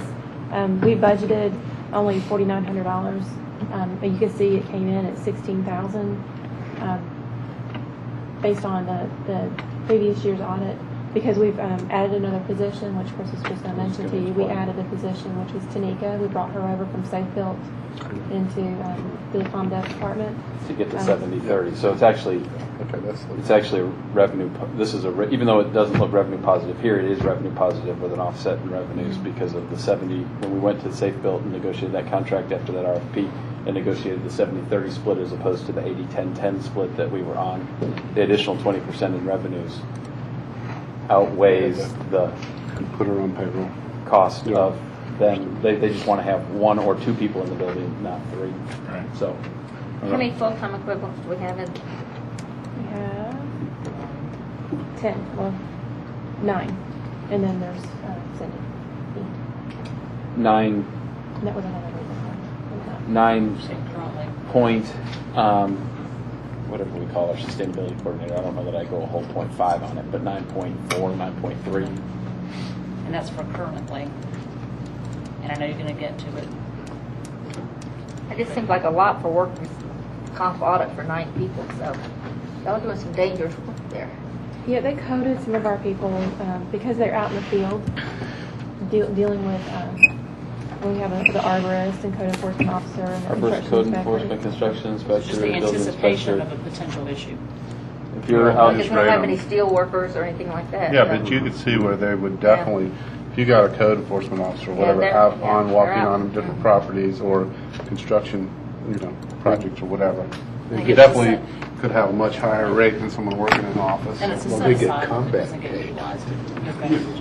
Not necessarily. I mean, they come in, they do an audit on our salaries or our payroll every year. Yes. And based on the salary numbers that they see and the type of classification that they have for the positions, they charge us a This was an premium. actual charge It's a- based on that coding. Yeah, what happens, unfortunately, you do an estimate at the beginning of the year Right. and base it, And but based then on they that come in code. and go through the actual payrolls and code it. So the only thing you can really do is make up for it the next year to try to get it. I haven't seen many of those audits that result in a cost savings. cost savings, yes. Refund. Usually because salaries are going up every year. Well, that, and they seem to always code people in a manner. Yeah, that on the just- highest one. I just wonder if we couldn't, one, you could look at comparable positions over the last 5 years, and have we had any actuals based on those same positions that existed, whether they were CH2 and Hill or ourselves, and then how do those compare to maybe actuals for neighboring cities? So again, it's one thing for the folks that are doing the audit to say it, the other would be, how does that really compare? I'm with you. I think That's something that's Sam would do. Under the premise that every $1,700, $1,800 a person. given that Sure, every these dollar are workers' matters. comp. GMA. And they should be pretty across the board with in their charges. with others. Yeah, basically, isn't it? X employee is X amount per $100 of payroll. I mean, it's not if you're in Milton or if you're in Johns Right, that's Creek, what if you're it says. wherever. Where they are. Uniform rate across the state. I think it's also somewhat based on experience, and I mean they do have some of the factors that they put into it as well. Okay. Okay. Moving to debt service, that just shows the debt service payments that we have to make in this fiscal year. That $768,348 will retire that initial capital lease So it will be done in next September? January. Oh, next January, okay. Of 2012. January of 2012 will be the final debt service payment on that initial capital lease. Is that on schedule or accelerated? That's on That's the schedule. schedule. That'll be good. It was a 5-year. Yeah. Good day to celebrate. Yeah. As Bill would say, "Aw, I can't Next year's say what he's budget might be saying." fun. What's that? It might be. Yeah. If we can get the additional loss money and get rid of debt service and, we could. We do have some additional debt service that we took on. That was the new pumper, contender, the fire truck that we purchased. Yeah. That's what that 38,963 is. Yeah, that's nothing compared pales to in No, that's comparison. the lease. I mean, That's the the interest, okay. So I can tell you Achieved not that exactly. we I mean, we What have, is want it? to keep reducing those costs. let's see, for just the principal amount, the pumper is 79,000. The fleet was 682, and we have a Ford Explorer that was also purchased under lease, and that was $6,800. That's actually going to retire as well next year in February. So it'll be a little under 700,000 that will come off the Right. next year's budget. We got rid of our tan. Yes. We haven't had to get a tan in 3 years. Even with last year's property tax fiasco, we still didn't have to do it. Isn't that amazing, though? For just this one year, I mean, trying to get quick. Good decisions. Okay, so then you'll see the transfers out. On the next thing, you'll see the required budgeted contingency. And just so you know, the transfers out is based on what is requested at this point. And you'll see when we go through the capital request and the capital grant request, that is based on that being funded. Now, we have never, in our short lifespan, ever had to go into our contingency, have we? We have this past year to purchase the land that we've purchased. But that one in that one in the 1% general fund contingency. Oh, no. That was in the general No, fund, sorry, right? no. So the contingency is your rainy day for your operating that we have never had to use. Right. That's right.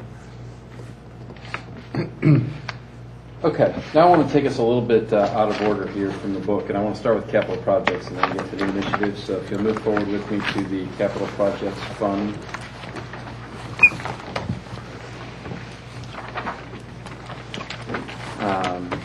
And there will be a sheet after you get to that tab that is colorful about 4 back. It says capital requests FY 2012 on the top of it.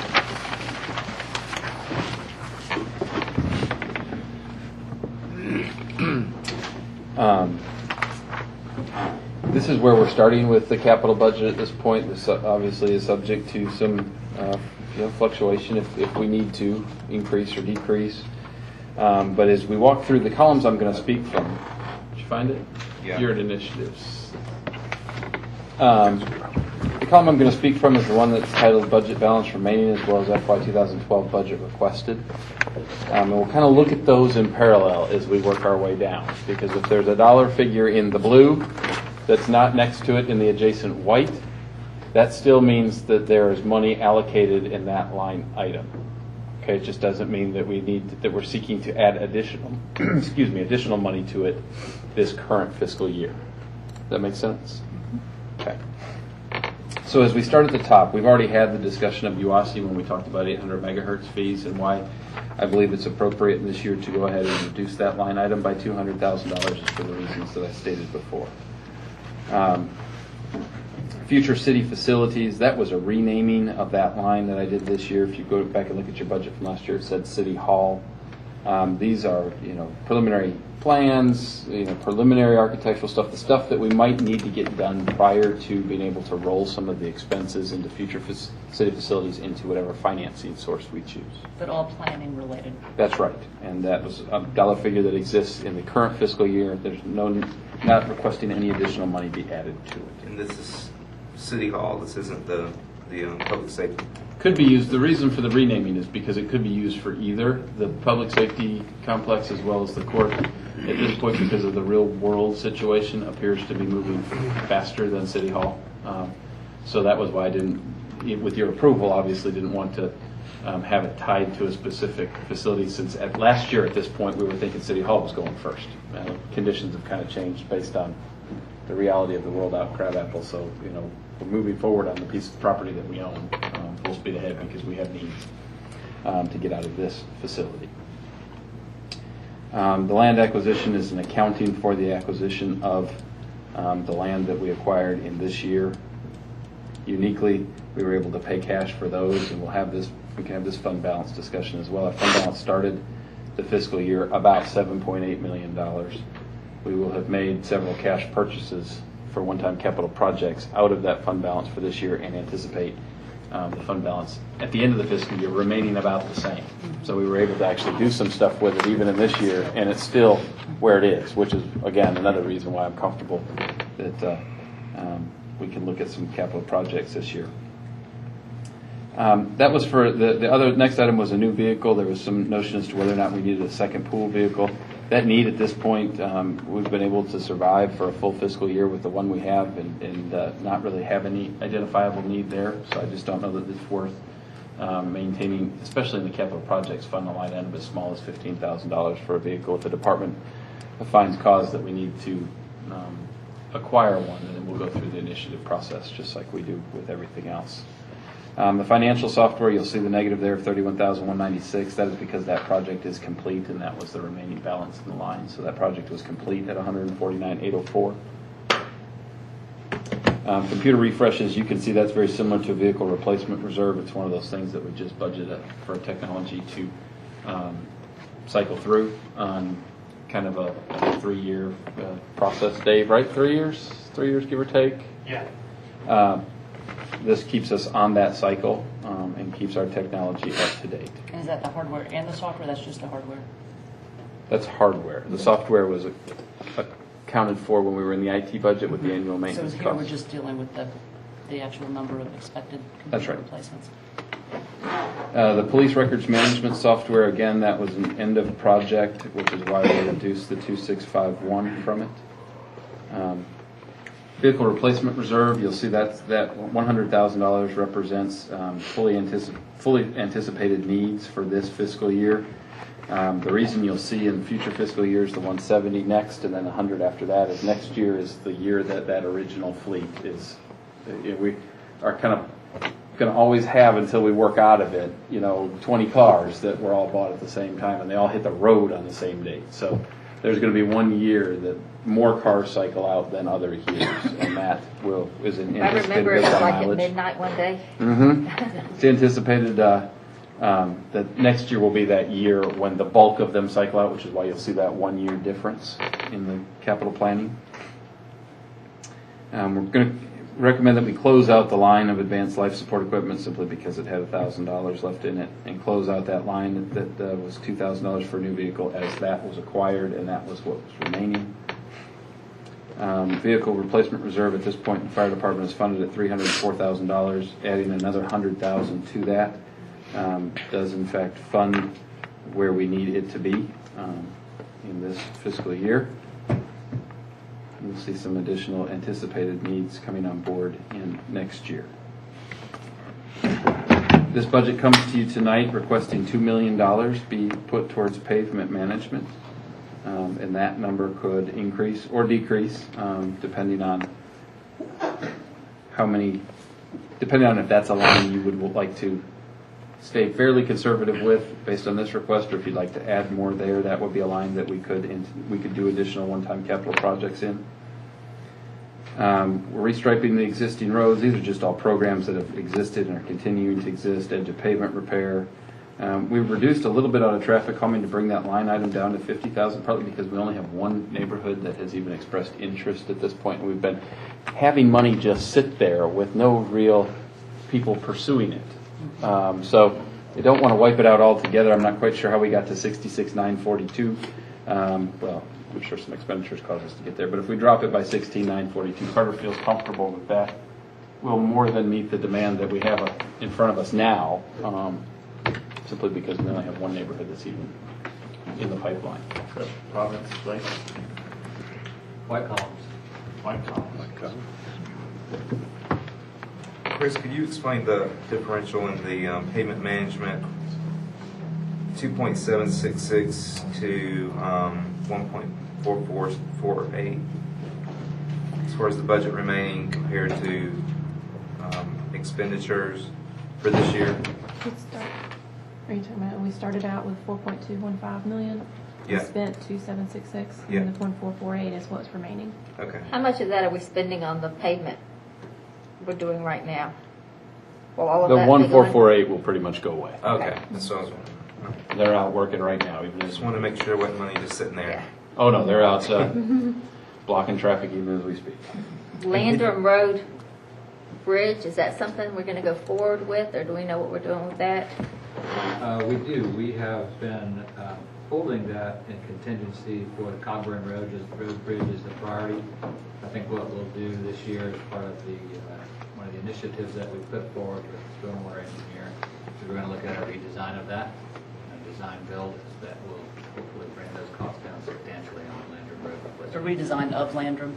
That's right. Because it was really just a big pipe with, It's actually a bridge, a very small bridge, 12, 14-foot bridge with stone abutments and steel girders, and it's the steel that deteriorated under that bridge. no, but I mean, the original design they had for it was like, I mean, It was conspan structure, yeah.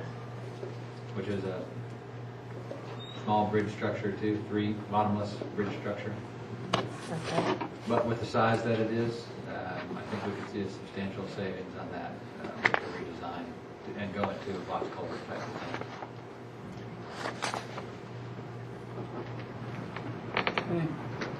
Chris, could you speak to the $2 million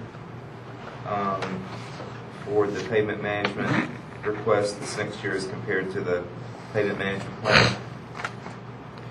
It's the pavement management plan, as you all know, anticipates or projects needs at 2.25 million a year. There's some debate as to whether or not the projection of 2.25 back when that plan was done really relates to 2.25 today. Whether or not the construction when that plan was done, if they were making estimates, the road paving per whatever was 2.25 million. There's some question as to whether or not it actually takes 2.25 to do what they said would get done with 2.25. We've kind of got a priority list, and Carter has it as to what gets done with 2, what gets done with 2.25, continuing to work in conformance with the pavement management plan. How often is that priority reevaluated?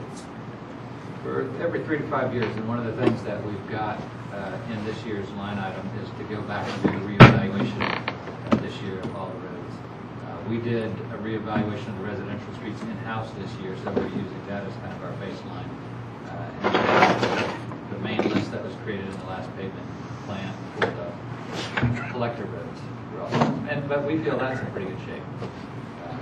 The list of the roads that we're taking off that collector list are the ones that probably are the priorities still. So the 3 to 5 years are the reevaluation of all roads, and this year we anticipate reevaluating what? We'll evaluate all the roads. Oh, all roads, okay. And are you still looking to do that internally, or does that We'll- involve an outside? We'll bid that out. Okay. And that 2 million, do you have a sense of, is that within that 2 million, the cost to reevaluate? It is.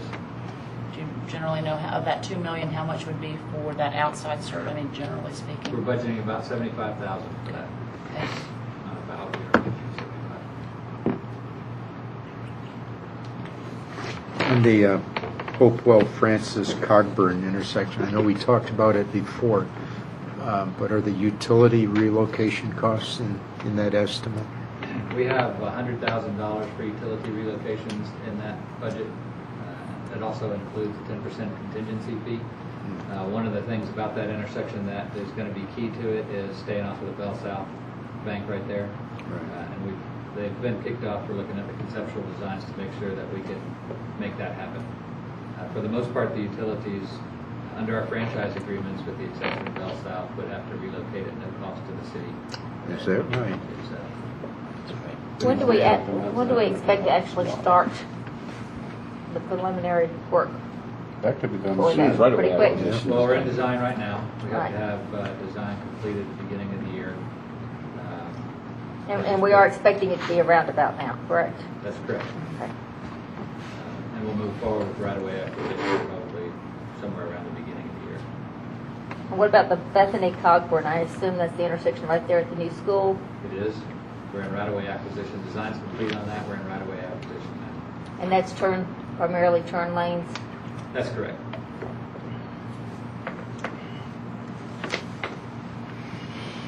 Okay. Uniquely, the 880 that's in Hopewell Francis Cogburn is one of the projects that I'm recommending that we do handle as a one-time capital expense out of the fund balance. You just said 808, the Hopewell Francis, you mean the 880? 560? No, Hopewell The Francis yeah, the Cogburn. 880, I'm sorry, I thought Yeah, it that's- was Bethany Cogburn.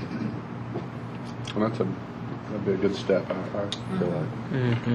And best case scenario, I mean, assuming that would get funded, what would be the best case, Chris Carter, in terms of, start to finish? I know you just gave us that update, but what would be the best case if that was funded in terms of when that could be completed? We've conservatively estimated right-of-way acquisition to take a year and then construction to begin the year after that. But if we can get right-of-way acquired, we could actually get some dirt turned within the year. You think you'd have a roundabout in a year? From now, Yeah, and again, I'm not, I'm Where? just generally, I'll be under construction. at Hopewell Francis Francis Cogburn. it would be in process. My brother said I thought they said 200. my niece's school bus has been late to work every If day right-of-way this week because of the acquisition takes a year. intersection. But it's all contingent on. School how bus has quickly been late to work? acquisition goes. School bus has been late to work or school? It's been late to school every single day this week because of the intersection there, so. Hopewell at Birmingham, that's also a roundabout, correct? Can't remember. That's in Birmingham. Hopewell at Probably. Birmingham is not at this point. That's a T. It will be one of the things that we look at, but I think we'll have some constraints there. Okay. So what do you anticipate, doing with the 77,000? Just design. And it's a T intersection, right? Not Yes, ma'am. Right. crossover. And I'll just ask this because I actually was having a conversation with somebody in my family about this very thing. Because the turn lane that went in at Hickory Flat in Birmingham, several years ago, it is amazing how that one turn has allowed traffic to flow so much more smoothly. Is that one of the things that you guys are looking at Birmingham and Hopewell? I'll just say it works and it was relatively low cost. Okay, thank you. It's just amazing how that one just lets people go. You'll see that a lot of the projects as we move into Parks and Rec will be underway this year. This bill, in response to your question as to where is that funded, it's in the capital projects fund for different planning initiatives as well as some trail plan implementation, formalizing agreements with the schools. There's one additional request for 16.5 to be added to Bell Memorial Park in capital improvements in the park. And then it's offset with HYA fees. Do you just know offhand, what those, and if there's all these things that need to be improved, what their priorities? I knew you were going to ask, and I just was going to flip and find out. When it was offset by HYA fees, I didn't really Yeah, I just know that, a dive couple into years it ago, anymore we than got that. new. Completion of Phase 2 of the drainage project affecting the area inside near Field 1. Grading, plantings, ground cover, new landscaping, 2 to 4 new dugouts at Fields 1 and 2. Green initiatives including push-button faucets, light sensors for restrooms, concession stand, Bennett House wall ceiling heaters added to restrooms to protect pipes in winter months, Bennett House improvements, interior and exterior projects. Thank you. Chris, could you speak to, I know I see $1 million in here for land acquisition and park enhancement for 2013. Why hasn't there been anything anticipated for 2012? We're going to be designing it. Because at this point, as far as land acquisition and park enhancement, yes, to Karen's point, the projects will be in design this year. Number 2, to do. The master planning process would end when, you think? The master planning process will end probably spring of next year. All right, and then, The thing I think you're going after here is as far as doing improvements to the park. To do any real phased park development, we're going to have to proceed down the road of which takes us back to the work session. We're going to have to go down the road of funding it, not within the cap. We could put it away $1 million every year for 17 years, and all of a sudden we own a park. Right. But for the assortment of reasons, the least of which is that the user should be the ones that, to some degree, pay for the asset. So that initiative, what you expect would happen next year? That whole initiative to go to the citizens If, after master planning? depending on process if that's the division? method we choose. You know, we talked about the Parks Authority that night as well, that had the ability to form the intergovernmental agreement with the city to be able to issue revenue bonds that didn't require a referendum. So, you know, there are ways, a multitude of ways. I don't know which one we pick at the end of the day. But if it does require a citizen vote, then we will have to just see what opportunities exist for that. You know, timing. We heard that a November election isn't necessarily the right one to do that type of to go to the citizens for that kind of a vote. So once the plan's done, we'll have to look at the reality that comes out of the back of the plan, figure out what that plan is projected to cost, and then put a plan of implementation in place. Even just the Birmingham master plan, or really more master plan for the whole city? Well, there's 3 plans that are coming out of the plans that are being awarded now. So each will have its own implementation schedule to it, and I'm not exactly sure how those will But in fall theory, we together. could go after those funds all at once, depending on where those plans fell in terms of, we don't know yet. We'll have to establish the priority, figure out what our borrowing power is. Correct. But you felt like as far as the 3 plans, it looks like we got a 25, 25, and 15. You think we can get them done for? I believe so. We $65,000? haven't opened the cost envelope yet, but those bids are in, knowing what our budgeted amounts were. I mean, we were upfront in our advertisement in going to the RFP process, what was budgeted, and people bid. So I've not seen, when you advertise what you have budgeted, I've not usually seen people come in twice that budget amount. They just choose not to bid on it. I've seen it. Have you seen it?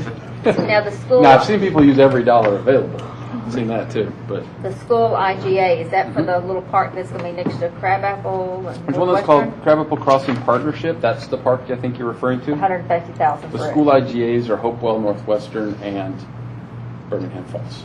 Okay. That's what we're paying for. And an assortment of different things that are going on there. And we'll have that discussion at some point, but we probably don't need to have it tonight. But that's what that one's. And what about improvements over here to the Slow Pocket Park that we require? That we could fund out of the land acquisition and park enhancement. What's contemplated, at least initially at this point, was more of kind of a walk-by bench type environment. I put it on hold after I had the opportunity to see some 1-acre parks in Mr. Rebar's old city, and said, gosh, maybe we need to take a second look at that with some fresh eyes. And you know, the fresh eyes have been here for 6 days. 6 days. You ready to develop that park? So let us get back to you on that. I truly didn't know how beautiful an acre could be until I saw one that was developed correctly. An acre can be quite beautiful. Instead of their standard. Quick question, on the land between Northwestern and Crabapple Elementary, can we, I know that was the dirt was going to be, I shouldn't say overturned, because some of that hopefully is kind of staying green, but what is the timeline on that? ASAP, although the last I heard, Fulton County had the house listed on eBay for sale.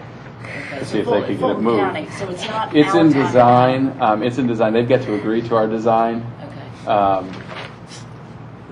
Do you know any more about it than I do at this point? I'm supposed to get an update to the On engineer's Wednesday. plans this week. Thank you. Any other question in capital projects? The Arnold Mill Master Plan, is that something we're expecting to do in the next year or two? Or is that something that's going to be, I know we've got $120,000 in there for it. When I look at which one of the, because we've got several plans in ComDev, Arnold Mill Master Plan, now you see conservation easement program in their architectural code, TDR feasibility is funded. The short-term work plan, I believe, and Tom, please correct me if I'm wrong here, of the comp plan would put probably the conservation easement program in TDR and even architectural code in line ahead of Arnold Mill. I'm not familiar with the short-term work program and where they show up in there. But to answer your question, I think we probably should take on the RML sometime during the next year. Because I have, last week I did speak to a couple of the Roswell City Council members, because I really feel like That's got to be planned together. It's got to be planned together. So, I mean, it's got to be. And we've got momentum going on that right now, and I think we probably sometime during the next year, we probably should take that off the shelves. And is there any other, I mean, I know that they limit the number of grants you can get from certain ones, but is there any other grant money being a joint, because I know they seem to always like cities to go in together for these, to apply for certain grants. Is there any of that opportunities? Not that I know of. I mean, probably, once we do our study on it, probably qualify for an LCI at some point, and probably get money, grant money out of that.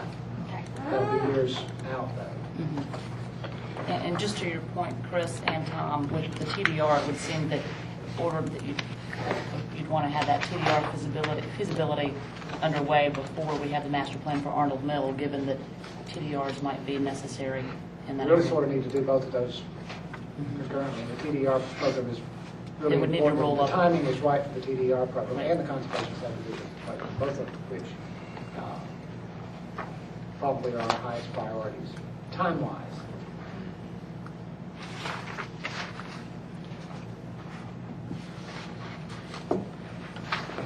In the Highway 9 master plan, $80,000 reduction. Could you Because speak we to were that? awarded the LCI. That's the part of that. So And it's the still LCI under- would address everything in the master planning process, what? Probably better. And, okay, and then the Crabapple master plan, the 30,000 was for Lou Oliver? That's right. Are we done? Depends. Yeah. I mean, that was kind of a, It was a vision. It was a vision study.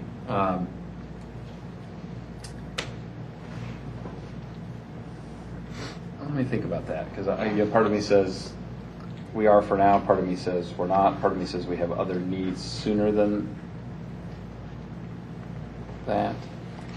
And it seemed like one of the first steps, we were the staff, and I realized that staff can only do so much at one time to prioritize it.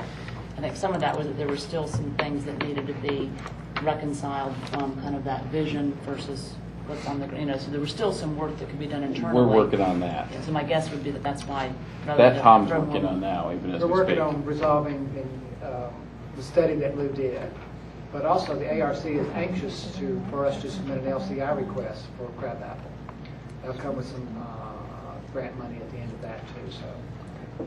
But again, I guess that's why I would go back to the point that TDR feasibility would be important in We need to get advance those- of some of those. That's our thinking and our way of preserving open space, we and said- we need to get both of those programs going.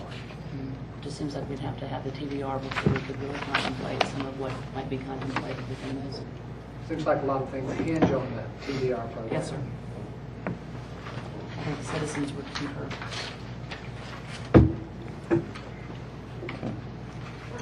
You'll also notice the required 30% budgeted contingency in the capital projects fund of $101,945. That too, as we talked earlier, is one of those things that we've not had to dip into and consistently allowed it to roll into fund balance for the past several years.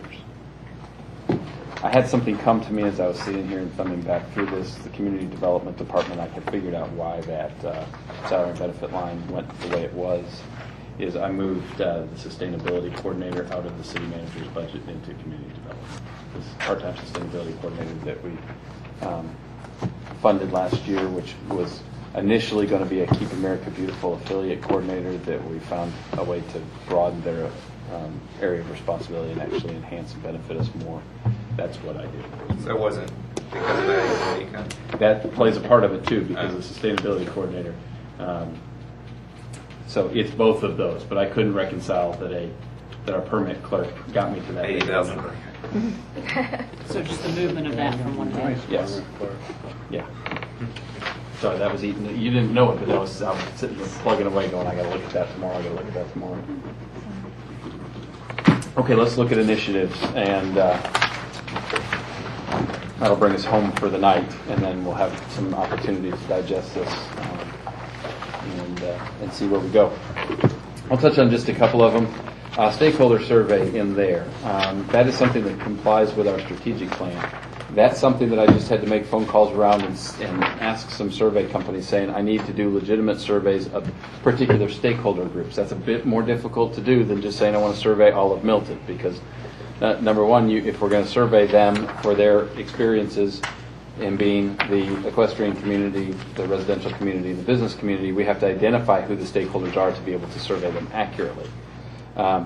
I started with a big number in there. Initially, what I had heard was somewhere between $25,000 and $50,000 to do those and do them right.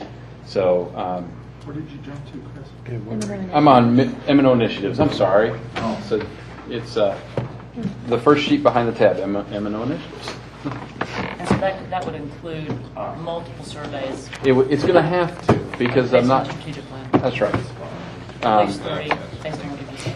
Right, because if we're going to survey, if we're going to determine our success based on each of those stakeholder groups' feedback, it doesn't do us any good to survey the whole city and then us try to figure out which one of the buckets we try to put somebody in. And I could see some of those buckets could cross-pollinate. I could too. And obviously, when we get into developing some sort of a survey, that would be important for those folks, because I don't think you want to have them necessarily in isolation.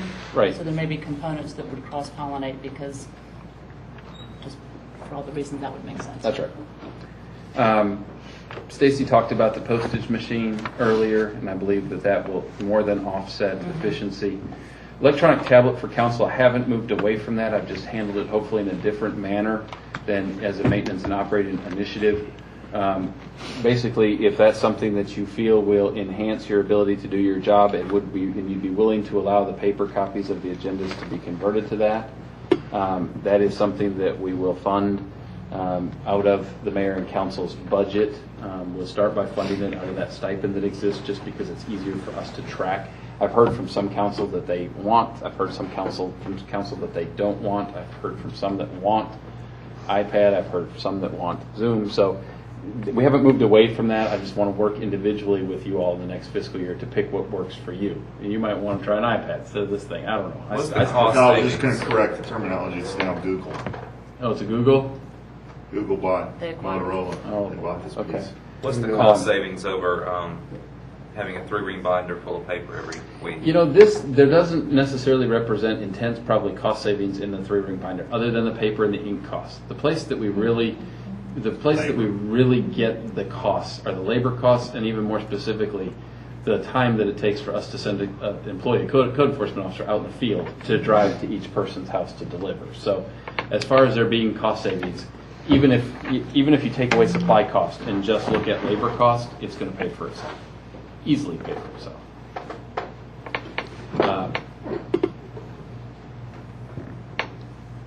So who's tied to the paper? You want to get right out, somebody? I like paper. And I'll come by and pick it up. I am now, but they don't deliver mine. It's here. So after the first of the year, if you want to do it electronically, we'll make it happen. If we're just it's not one of these things that I'm just going to. It's not one of these things at this point I can just push out unilaterally and say you have no choice. So we're going to give choice. So if you want to do electronic, then we'll make it work. Well, we've got to go all one way or the other And now. everything. We've got to go all one way or the other, though, and make it cost effective. Well, if we can, if the ones that want to stay paper are willing to stop by here and pick it up, I think we can still demonstrate that, because that's really where the time commitment is to stick in the field for almost a full afternoon to just navigate 7 places in Milton, in this big city, when you start to go out there and drive it.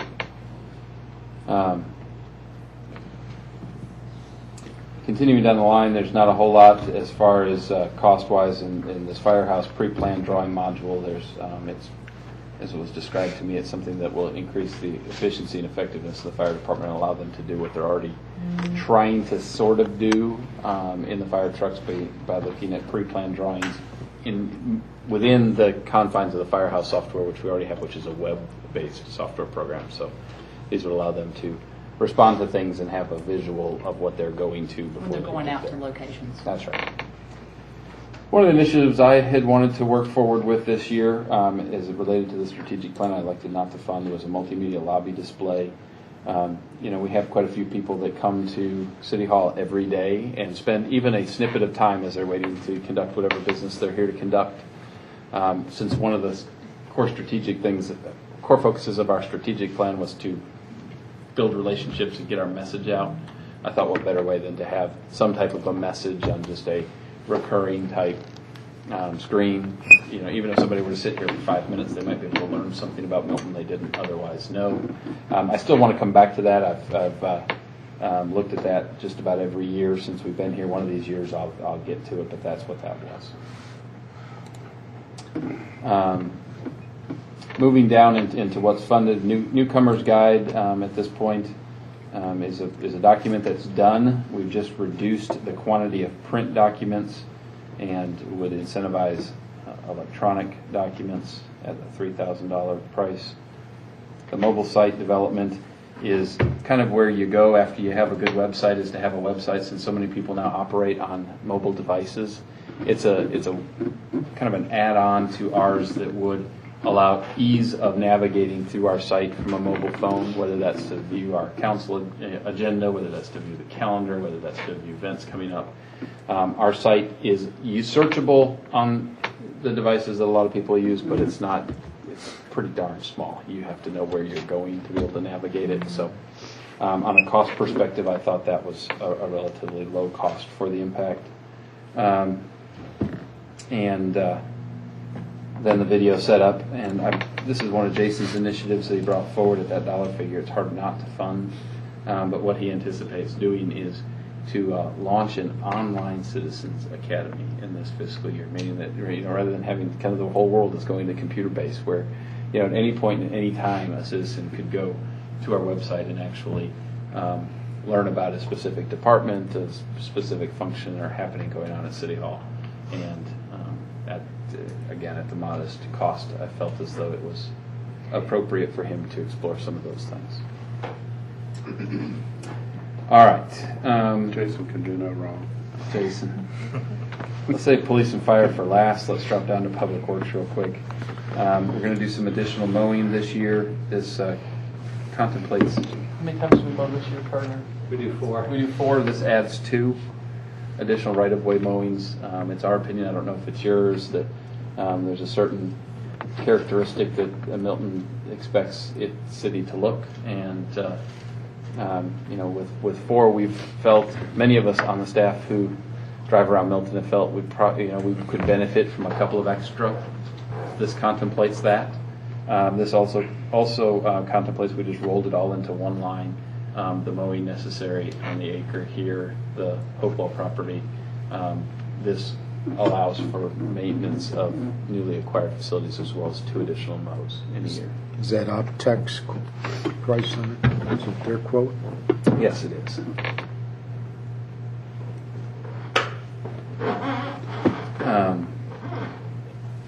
Hopewell House was this based on unit prices that they had in their original contract? It is. Hopewell House renovations. This was one of those that I wanted to start to cause a line, a placeholder here. To the extent that, you all right, Julie? I hurt my knee a week ago, and I just did something to it, so that's what that was. It had nothing to do with the budget. We got Bob. Nice. Everything to do with my knee. It's nice. I'm good. I'm supposed to get an MRI, so just bear with me. I've been doing okay, but I just did something that didn't feel so great. All right, I'll talk fast. I'm good. So I wanted to cause a line there to be included. I mean, we've got to this point, the house is in its final stages of being stabilized, meaning that it's in a process by which there will not be anything else that necessarily happens to it to the negative. $15,000. Again, go pick a number. I wanted to pick that at least if there was some planning done on that house, which I anticipate there will be this year, that we could start to pick off some enhancements projects towards getting that thing open.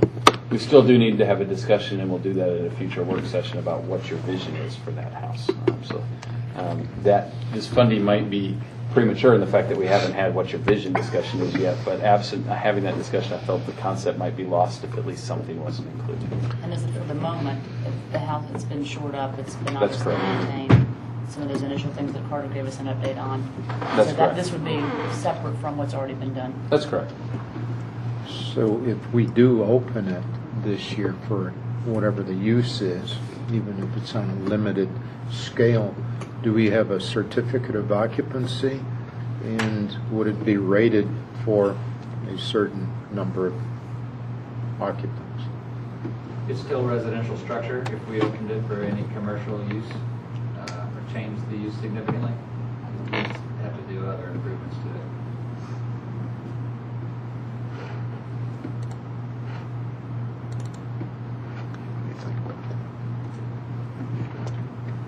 Okay. this equipment operator, Carter can explain the details behind it if you want him to. I can tell you this was an easy decision to make because this was offset by savings.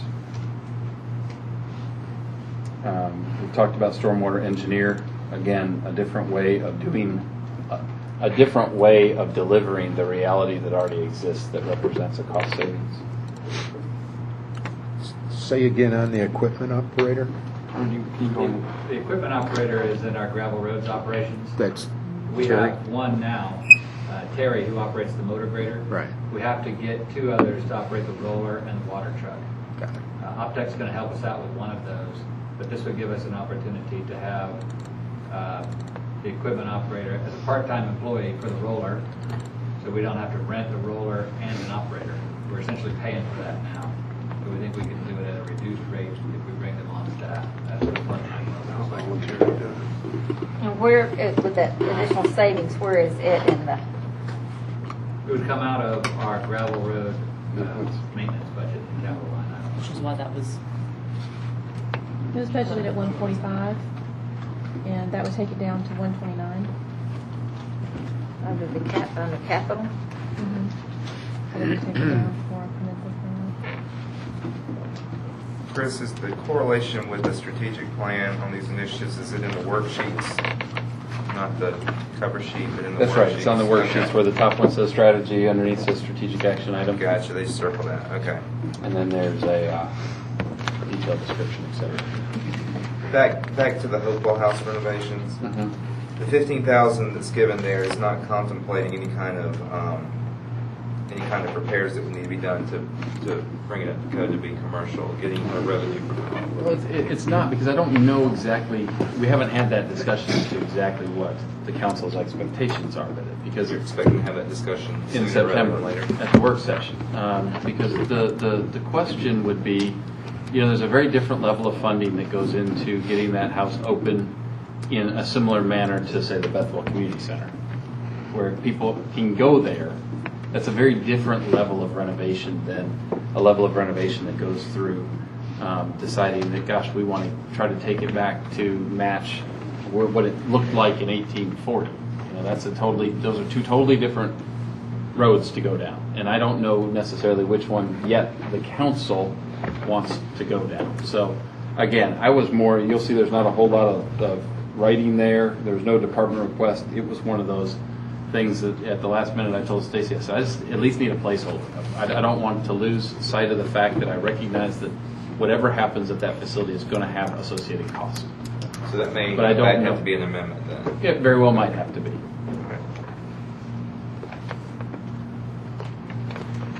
Okay. If we move into community development, that first one, which is part-time business license, permitting clerk, paid interns, that's a lot of words to basically say over the last year we have had some needs, particularly around the time that business licenses are issued in community development, as well as there was an opportunity we had last year that we really wanted to use a couple of paid interns during the summer because of the value that they provide. And the IRS, and Karen, you can probably speak to this better than I have, it's a struggle to get a free intern anymore. It's almost impossible. And you verge on IRS audits if you start to try. So to the extent that I recognize that there are some times during the year that there's additional help needed, and also to the extent that I'd like the Community Development Department to have the ability, if they wanted to pursue some intern work during the year, that's what that is budgeted for. And that's really going to be one of those things that's driven based on need by the department head.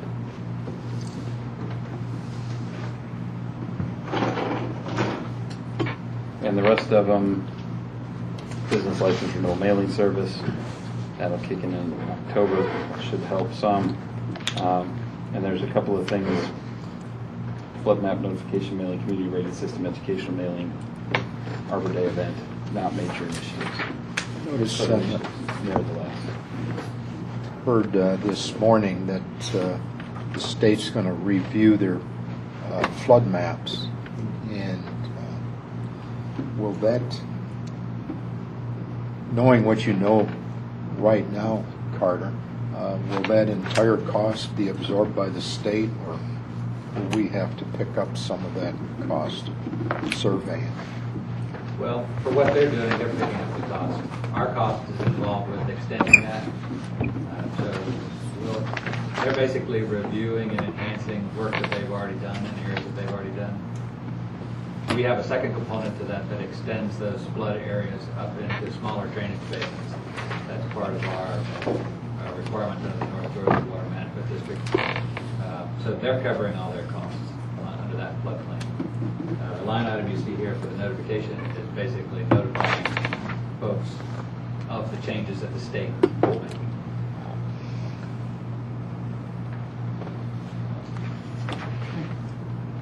All right, let's move into the kind of the final parts of the evening, and this is really where I think we have the ability to make a difference this year in the budget if we were going to, outside of highlighting a couple of large projects that we get done. The highlight, if I have a highlight for you this year, is to recommend that we start to, but we actually make a dent into bringing the police department to the level of staffing that is responsive to the now call volume. There's all sorts of ways to look at police staffing allocations. There's formulas, you all know I've got a background in this. There's formulas I like, there's formulas I don't like, there's formulas I just don't agree with. That's probably just more my own personal preference. I don't like comparing us as number of officers per 1,000 people because I think you serve two different sets of 1,000 people very differently.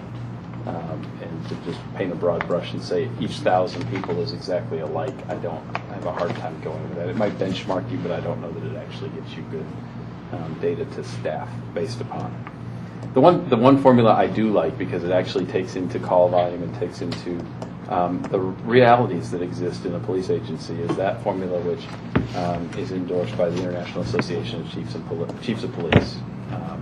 Great organization. They have kind of the industry standard on the police staffing. I don't know if you can call it manpower analysis anymore, since it probably doesn't. They'd probably throw something at me if I call it manpower analysis. Person power analysis.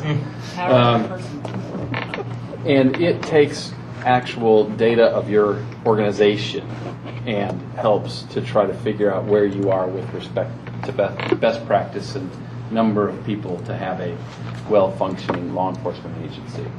I can tell you since we have deployed, our call volume in Milton has more than doubled since 2006. And I don't think that means necessarily because crime has all of a sudden spiked. I think it's the fact that people actually call now and somebody comes relatively quickly. We've got, as you know, needs, or not as you know, but we've got needs in the police department to increase the level of staffing. Right now, there are split between the shifts. 2.5 supervisors, I guess, is the way I'll phrase it to you so it makes sense, that work during the daytime, 2.5 that work at night. The issue that we've got is that we've got days that the supervision staff just isn't deep enough to handle the supervision needs in a police department. That's our first need. The reason that's a need is because that's where your liability exposure is. It truly, if you're going to have somebody that's going to be making decisions on whether to allow something to happen or not to allow it to happen, to say go do this or don't go do this, to step in the event that somebody might be going down the wrong road, you need sufficient supervision from a liability mitigation perspective, as well as to just efficiently run a shift. Having said that, when we were in this, figuring out how we structure this thing, we thought, gosh, let's have a supervisor assigned to each shift, and then let's have one other person that kind of bounces between the two, depending on where the need is. What that has caused is that on any good day, there's one supervisor here, and because of the smaller staffing, that person is routinely fairly busy, meaning that in order to get calls handled in Milton, we just get calls handled in Milton. That doesn't mean that we look down our sleeve and say, oh, I got stripes, I don't have to handle calls. So one of the things that helps to clear that up is to, in our opinion, would be to reclassify a couple of positions to be able to have on each shift a lieutenant and a sergeant. And that allows there to be sufficient supervision and sufficient ability to trade off to make sure that, we're accounting for the times that somebody can't be here because of their otherwise commitment to court or training or vacation, or might end up sick. Or that's one of the things we need to do. The other thing we need to do is we need to start chipping away at getting them up to a staff that we can do more than just respond to 911 calls for service. And we're doing that. So I don't want any of you to think that if you pick up and call 911 that somebody's not going to get there, and they're going to get there a whole lot quicker than they probably did back in the day. But based on the call volume over the last year and a half, we're starting to see hold times increase, meaning that's the time that the call goes into the dispatch center and the time that the police officer is notified of it because they're busy on calls. We're starting to see a little bit of the response time increase, and you might be able to play that off on the fact that traffic is heavier and the roads are more congested during certain points of the day, but that's also an indicator that calls are being held longer than they originally once were. But again, I go back to the fact that the call volume since we deployed in May of 2007 has more than doubled. And that's okay. I mean, that's okay because we all know that largely what the police do is about this much enforcement and this much problem solving. So, people are confident enough to call them because I think they'll come. I'm good with that. Let me pass this out and let's take a look at. Can I break in for a second too? Is everybody here supportive of adding, more officers and whatnot? Is that a positive thing? I'm supportive of it. I just want to know how many more we need to add. Are you expecting the two? Oh, good. Are you expecting the two to go to lieutenants, those to be internal promotions, and then 4 new hires? That's right. And that's just more to shore up the supervision aspect of it. This document is going to help for allowing us to look at the staffing of it. So let me see if I can help walk you through this. And this is actually straight from the formula. We just input our numbers into IECP's formula. So step 1, determine the number of complaints and incidents received and responded to by the police department. And you can continue to read through it all. That says, but that is 15,596 calls for service. And that represents the calls for service after the officer-initiated calls have been removed. Correct? Did I read that right? Yes. Okay. What that means is that, let's say I decide I want to patrol Alan's house tonight. So when I get close to Alan's house or Alan's neighborhood, I can get on the radio and say I'm doing a subdivision check at Avonsong. Well, that probably could have occurred without having to get on the radio and saying I'm doing a subdivision check in Avonsong. Now, the dispatcher, being a good dispatcher, is going to input it in the computer and cause a call for service to be logged. Well, we don't need to capture those because those could have occurred without actually getting on the radio and saying it. So this 15,596 are actually calls for service that occurred that caused a police officer to be dispatched. For what time period? 1 year. The last year, calendar year 2010, as I remember reading the stuff. You know what, I don't remember. I don't remember if he did it as close to now as he could or if he did 2010. So is it fair to say that's the number of police-oriented 911 calls or calls directly to the police department that were received from citizens? So they're not internally generated, they're Those are external. from the people needing help. Externally generated. Right. Okay. We removed out the internally driven, to the extent that we could, the internally driven things, the things that didn't necessarily need to be captured for the purpose of doing this kind of an evaluation. Can I ask a quick question? I'm sorry, this is a little bit of a tangent, maybe for another day. On those calls for service, do we have a separate analysis or way to analyze those in terms of those that can be handled internally, versus those that where somebody physically needs to go on site, or are these all where you need to have somebody physically go on site? No, they are not. Okay. So obviously it still takes somebody's time to deal with something, but is there a way to analyze those calls, again, separate from budget issues? Yeah, we could. I could look at That would be interesting. theft reports where there's no evidence.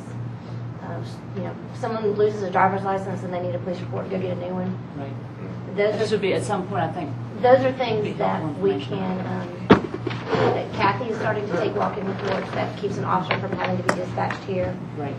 That's kind of my But thought. is whether there's or not- also online reporting systems where if it were certain criteria such as a lost license, people could actually get online and do their own report.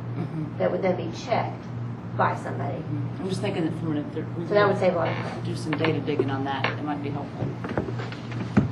So basically, you can, y'all are good with this high level of math. What you work through basically is to figure out what the total number of hours somebody's available, meaning if they work 12-hour shifts, how many unit hours there would be if they worked every day for 12 hours.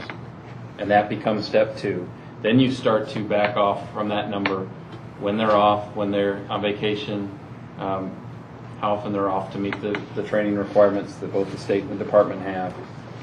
So you get then your total available hours minus the time away from work gives you to the hours you're available to work, which now puts us down in step 4. If you take the total hours and divide that by the hours available to work, you end up with a relief factor, which means that in order to staff, the easiest way to understand a relief factor is in order to staff one beat for 24 hours per day, you need 2.42 people to do it. It's hard to find the 0.42, so if we just needed one beat staffed 24 hours a day for a whole year, we would say we need 3 bodies to do that. ICP recommends adding 50% of the total number of calls for service to each to reach a total activity count. And that gives us the total activity count to 17,935. Multiply the total activity count by 45 minutes, and that's what, over a course of time, they have determined the average you spend handling an incident. Now that doesn't mean there's face-to-face interaction with a citizen for 45 minutes, but having been there and done that, the amount of time it takes to get there, it does to ask the questions, it does to answer the questions, it does to do what you need to do, it does to get back in your car and power up the computer and write the report and be ready to be in service for the next response.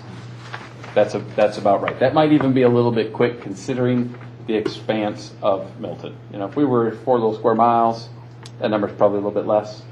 We do a lot of driving in Milton to get from call to call. That gets us to an hours of activity time per year.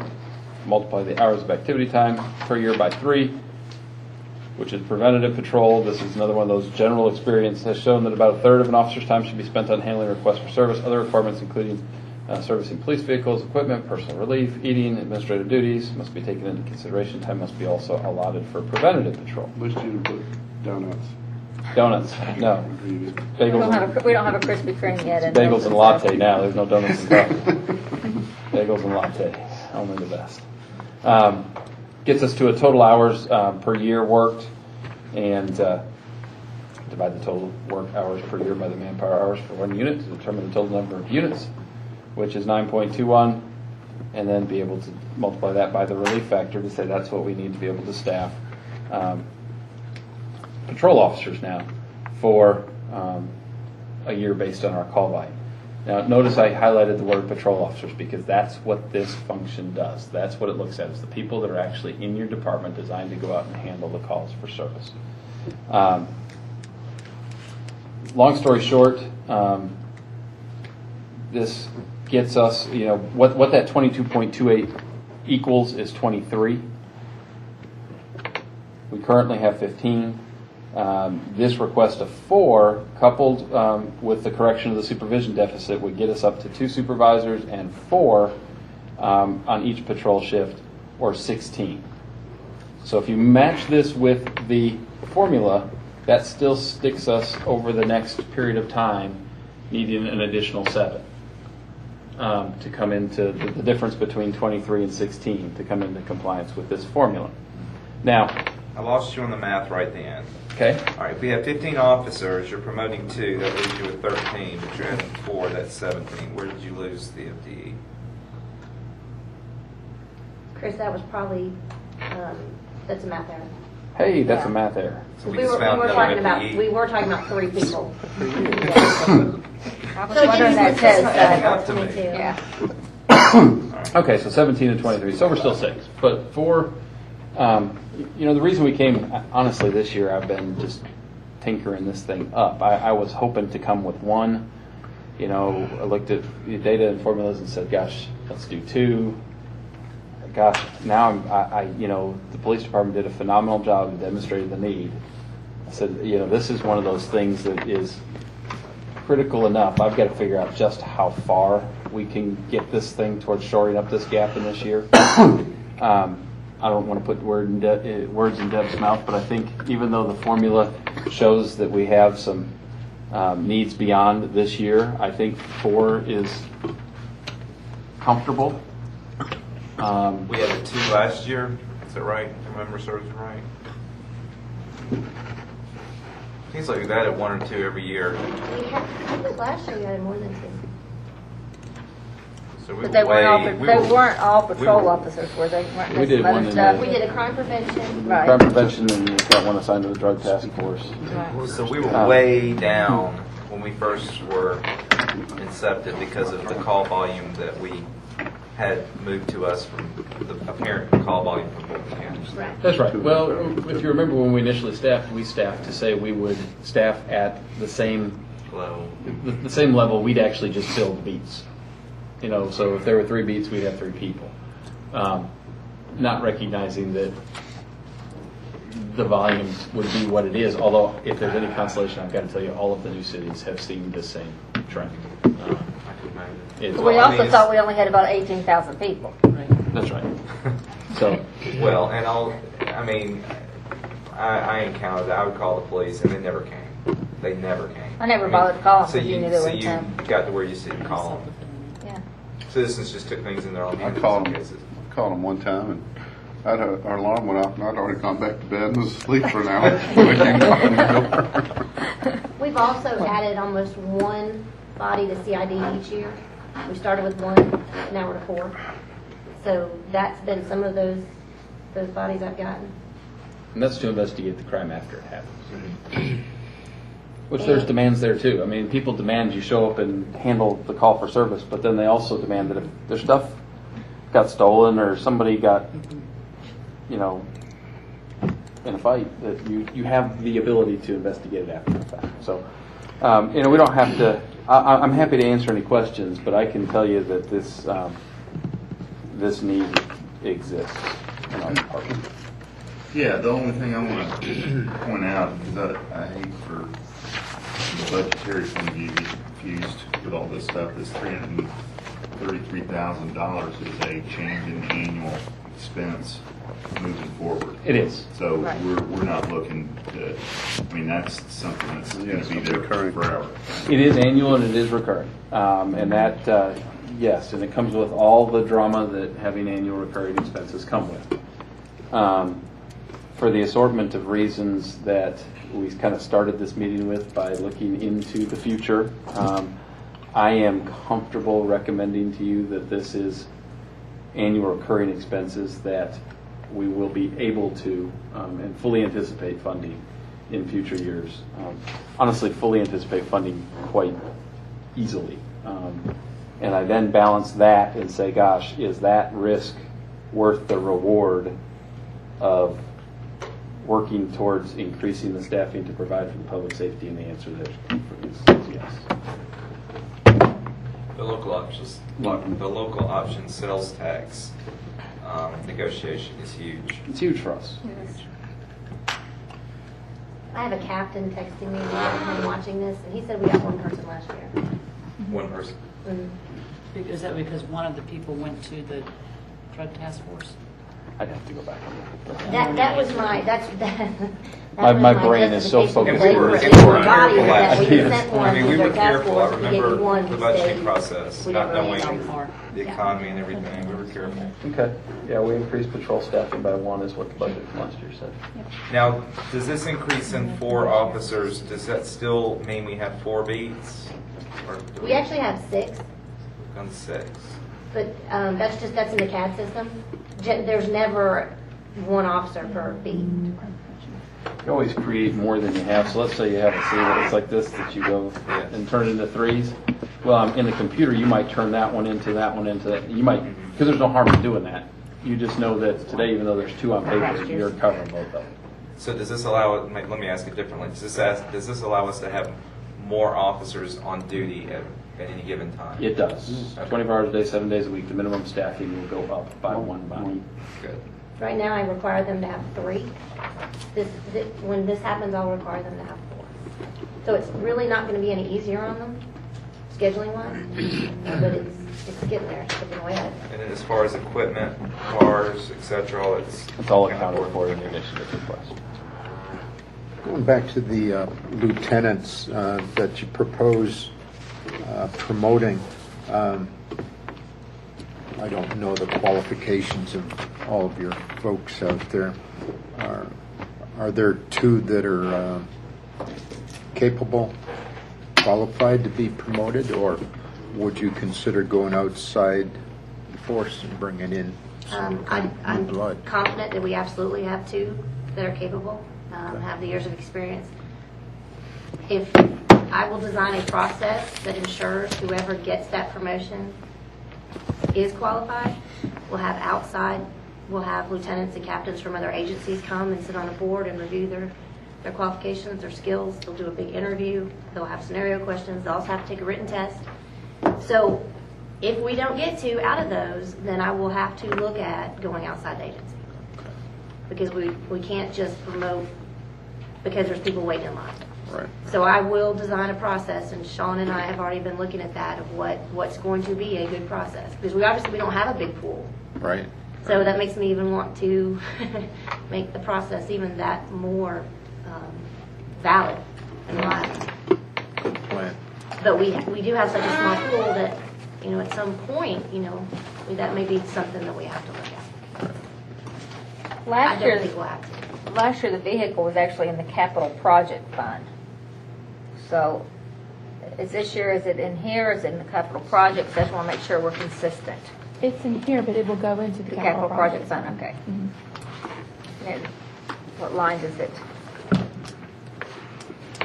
If you look at the detailed spreadsheet, it shows a line in the initiative for the vehicle.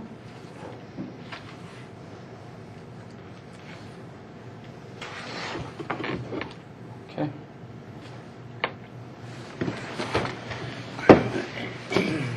We're on the home stretch here.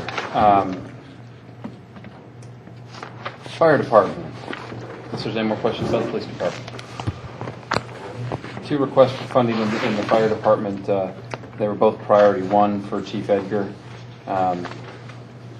One is to work towards shoring up the supervision in his agency as well.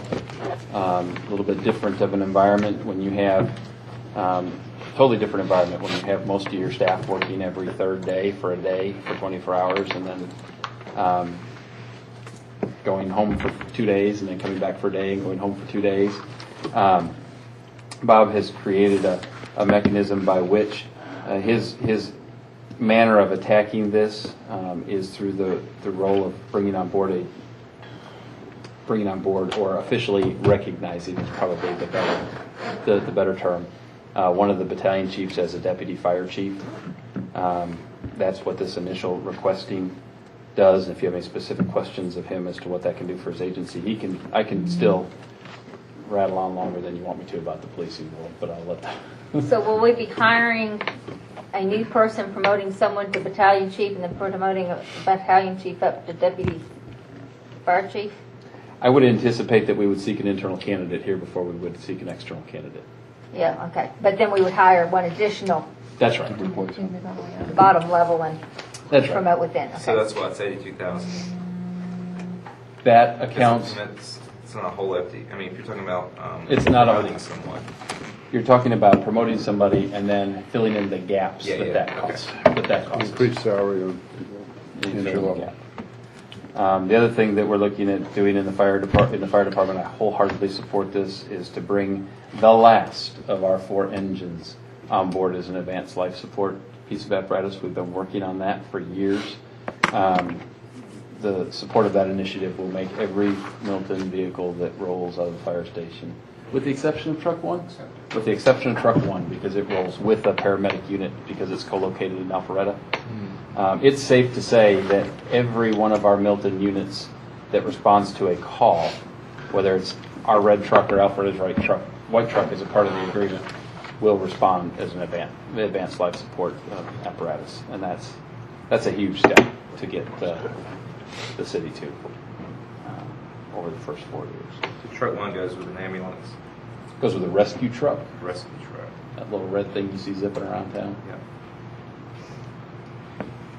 And honestly, when feasible, the red truck rolls without the fire truck, because it's a whole lot cheaper to drive a pickup around than it is to drive a ladder truck around. But the citizen doesn't really care what shows up as long as what's on it can help. Just kind of in summary, I know that we've now been through this thing. Well, let me touch on special event fund too real quick, and then I'll be done. Special event fund is where we have budgeted for, thank you, budgeted for the special events this year. I would like to, and I'll just bring this up to you, I would like to have some assistance with special event planning to allow Parks and Rec to continue to do Parks and Rec.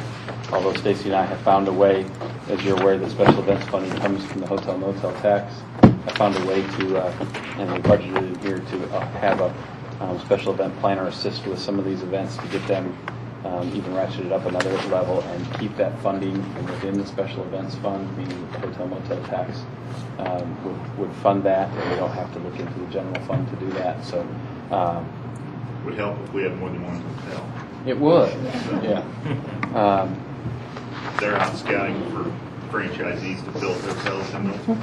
I haven't heard of any, no. I thought maybe- And actually, right now, the market is full of hotels. Every time I say that in jest, the convention of visitors for us, I need more than one hotel. I don't know, maybe get more than one hotel. Apparently, right now, they have enough rooms that if a hotel tried to build anywhere here, there would be some pretty stout opposition from the current hoteliers by saying, gosh, we have enough rooms. We don't need any more rooms. So, one last thing that Stacy reminded me to mention, and I will, and ask for your support here, is with respect to what we do with current employees this year, and whether or not we look towards a cost of living adjustment, whether we say that the adjustment's just this is the wrong time because of the economy. What I propose for you and what's in the budget at this point would be at least initially to watch the revenues to make sure that we have them budgeted correctly. What's budgeted in this document is a 2.5% cost of living adjustment at mid-year, and it's budgeted at mid-year just so that we can make sure that revenues remain strong and we don't end up in a really dip in the recession. What I'd also ask your permission to do is to look at that and come back with an additional report, maybe at the work session in September, based on where we end up with the decreasing costs, hopefully, of our health care program, and if we can maybe find a way to restructure that so that the budget remains balanced, but that we have the ability to recognize and appreciate our current employees, which I think we do. I know I appreciate them, and I know you do too. To the extent that we can show some of that, we'll look at it, but I just want to throw it out there that right now what's in this budget is a cost of living at mid-year, and I'd just like to keep that door open to have a further conversation with you about it in September after we know some more specifics. Remind me again, I wrote this down from last year, each 1% is 64. Where, I know you said you took Cindy out of the city manager budget. Where line item of the city manager budget was her? She was in there. It was some K. It said KAB, KMB. Keep Milton beautiful. It was in professional fees. I'm in the wrong budget. KMB consultant. Okay. Because I didn't see anything in actual. She actually is an employee of the city, and When we so went she's part-time, budgeted. she rolled in salary and benefits. Yeah. Okay, so is she in the salary and benefits number up here? Is that why it's over? Yes. That's right. Over budget? Yeah, and that money, whenever I do a budget amendment, will move up to the salary line. Okay. Because we budgeted for next year the same as it was for this year. And you said this year did include her salary?